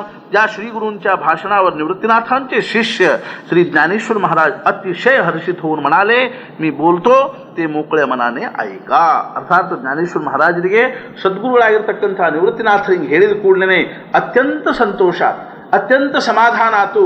ಅವಾಗ ಅವ್ರು ಹೇಳಿದರು, ಆಗಲಿ ನಿಮ್ಮ ಆಜ್ಞೆಗನುಸಾರವಾಗಿ ನಾನು ಮುಂದಿನ ವಿಚಾರವನ್ನು ಹೇಳ್ತೀನಿ, ನಾವು ಶ್ರವಣ ಮಾಡಬೇಕು ಅಂತ ತಿಳ್ಕೊಂಡು ಹೇಳಿ ಇಲ್ಲಿಂದ ಏನದ ಅಂದ್ರೆ ಭಗವದ್ಗೀತಾ ಅನ್ನುವಂಥದ್ದು ಪ್ರಾರಂಭ ಆಗ್ತದೆ. ಅರ್ಥಾತ್ ಪ್ರತ್ಯಕ್ಷವಾಗಿ ಶಂಕರಾಚಾರ್ಯರು ಈ ಅಧ್ಯಾಯಕ್ಕೆ ಭಾಷ್ಯ ಬರದೇ ಇಲ್ಲ. ಭಾಷ್ಯವನ್ನು ಎಮ್ಮೆಲೆ 2ನೇ ಅಧ್ಯಾಯದ 10ನೇ ಶ್ಲೋಕ ಅಶೋಚ ನನ್ವಶೋಚಸ್ತು ಪ್ರಜ್ಞಾವಾದಾಂಶ್ಚ ಭಾಷಸೆ ಗತಾಸು ನಗತಾಸುಂಶ್ಚ ನಾನು ಶೋಚಂತಿ ಪಂಡಿತಾಹ ಅನ್ನುವಂಥ ಶ್ಲೋಕದಿಂದ ಭಾಷ್ಯ ಬರಲಿಕ್ಕೆ ಶುರು ಮಾಡ್ಯಾರ. ಆದರೆ ಜ್ಞಾನೇಶ್ವರ ಮಹಾರಾಜರು 1ನೇ ಅಧ್ಯಾಯದ 1ನೇ ಶ್ಲೋಕಕ್ಕೂ ಪೂರ್ವಪೀಠಿಕಾ ರೂಪದಲ್ಲಿ ಬರ್ಕೊಂಡು ಈ ರೀತಿಯಾಗಿ 85 ಓವಿಗಳನ್ನು 84 ಓವಿಗಳನ್ನು ಬರೆದು 1ನೇ ಶ್ಲೋಕವನ್ನು ಪ್ರಾರಂಭ ಮಾಡ್ತಾ ಇದ್ದಾರೆ. ಆದರೆ ಖರೆ ಅಂದ್ರೂ ಭಗವದ್ಗೀತಾ ಯಾವಾಗ ತಿಳಿಲಿಕ್ಕೆ ಶಕ್ಯದ ಅಂತಂದ್ರೆ 1ನೇ ಅಧ್ಯಾಯ ತಿಳಿದ್ರನ ಭಗವದ್ಗೀತಾ ತಿಳಿತದಂತ. 1ನೇ ಅಧ್ಯಾಯ ತಿಳಿಬೇಕು, ಭೂಮಿಕಾ ಏನದ, ಯಾಕೆ ಭಗವಂತ ಈ ರೀತಿಯಾಗಿರ್ತಕ್ಕಂಥ ಭಗವದ್ಗೀತೆಯನ್ನು ಉಪದೇಶ ಮಾಡಿದ ಅನ್ನುವಂಥದ್ದು ಅರ್ಜುನನ ಒಂದು ಮನೋಭೂಮಿಕಾ ಅರ್ಥ ಆಗದು ಹೊರತು ಗೀತಾ ನಮಗೆ ಎದಕ್ಕೆ ಶ್ರವಣ ಮಾಡಬೇಕು, ಅದರೊಳಗಿಂದ ಏನು ನಾವು ತಿಳ್ಕೋಬೇಕು, ನಮಗೇನು ಅದರೊಳಗಿಂದ ನಾವು ಪ್ರಾಪ್ತವಾಗಬೇಕಾಗಿರ್ತಕ್ಕಂಥದ್ದು ಅನ್ನುವಂಥ ತಿಳಿಬೇಕಾದ್ರೆ ಅರ್ಜುನ ಯಾವ ಭೂಮಿಕಾ ಅದರೊಳಗಿದ್ದ, ಯಾಕೆ ಅವನಿಗೆ ಭಗವದ್ಗೀತಾ ಉಪದೇಶ ಮಾಡಬೇಕಾಗಿ ಬಂತು, ಯಾವಂಥ ಸಂಘರ್ಷದೊಳಗೆ ಸಿಕ್ಕೊಂಡಿದ್ದ, ಯಾವಂಥ ಮಾನಸಿಕವಾಗಿರ್ತಕ್ಕಂಥ ಕ್ಲೇಶವನ್ನು ಹೊಂದಿದ್ದ, ಯಾವ ಪ್ರಾಪಂಚಿಕ ಅಡಚಣೆ ಒಳಗೆ ಬಿದ್ದಿದ್ದ, ಯಾವ ಒಂದು ಅವನು ಮುಂದೆ ಏನು ಅಂತಂದ್ರೆ ಮನುಷ್ಯ ಧರ್ಮ, ಕುಟುಂಬ ಧರ್ಮ, ಸಮಾಜ ಧರ್ಮ, ರಾಷ್ಟ್ರ ಧರ್ಮಗಳು ಅವನಿಗೆ ಏನಾಗಿದ್ದು ಅಂತಂದ್ರೆ ಸಂದಿಗ್ಧ ಆಗಿದ್ದು ಅನ್ನುವಂಥದ್ರೊಳಗಿಂದ ಭಗವದ್ಗೀತೆಯ ಒಂದು ನಿರ್ಮಾಣ ಅನ್ನುವಂಥದ್ದು ಆಗ್ತದೆ. ಆದ್ದರಿಂದ 1ನೇ ಅಧ್ಯಾಯನು ಸಹಿತ ಅಷ್ಟ ಮಹತ್ವಪೂರ್ಣವಾಗಿರ್ತಕ್ಕಂಥದ್ದು ಅಂತ ತಿಳ್ಕೊಂಡು ಜ್ಞಾನೇಶ್ವರ ಮಹಾರಾಜರು ಬರೀತಾ ಇದ್ದಾರೆ. ಆದ್ರೆ ಶಂಕರಾಚಾರ್ಯರು 2ನೇ ಅಧ್ಯಾಯದ ಆ ಶ್ಲೋಕದೊಳಗನ ಸಂಪೂರ್ಣವಾಗಿರ್ತಕ್ಕಂಥ ಏನು ಅಂದ್ರೆ ಬ್ಯಾಕ್ ಫ್ಲ್ಯಾಶ್ ಅಂತೇನು ಅಂತಾರಲ್ಲ, ಹಿಂದಿನ ಎಲ್ಲ ಸ್ವಲ್ಪದೊಳಗನ ಹೇಳಿ ಮುಂದಿಂದ ಏನು ಮಾಡ್ತಾರೆ ಅಂದ್ರೆ ಶುರು ಮಾಡ್ತಾರೆ.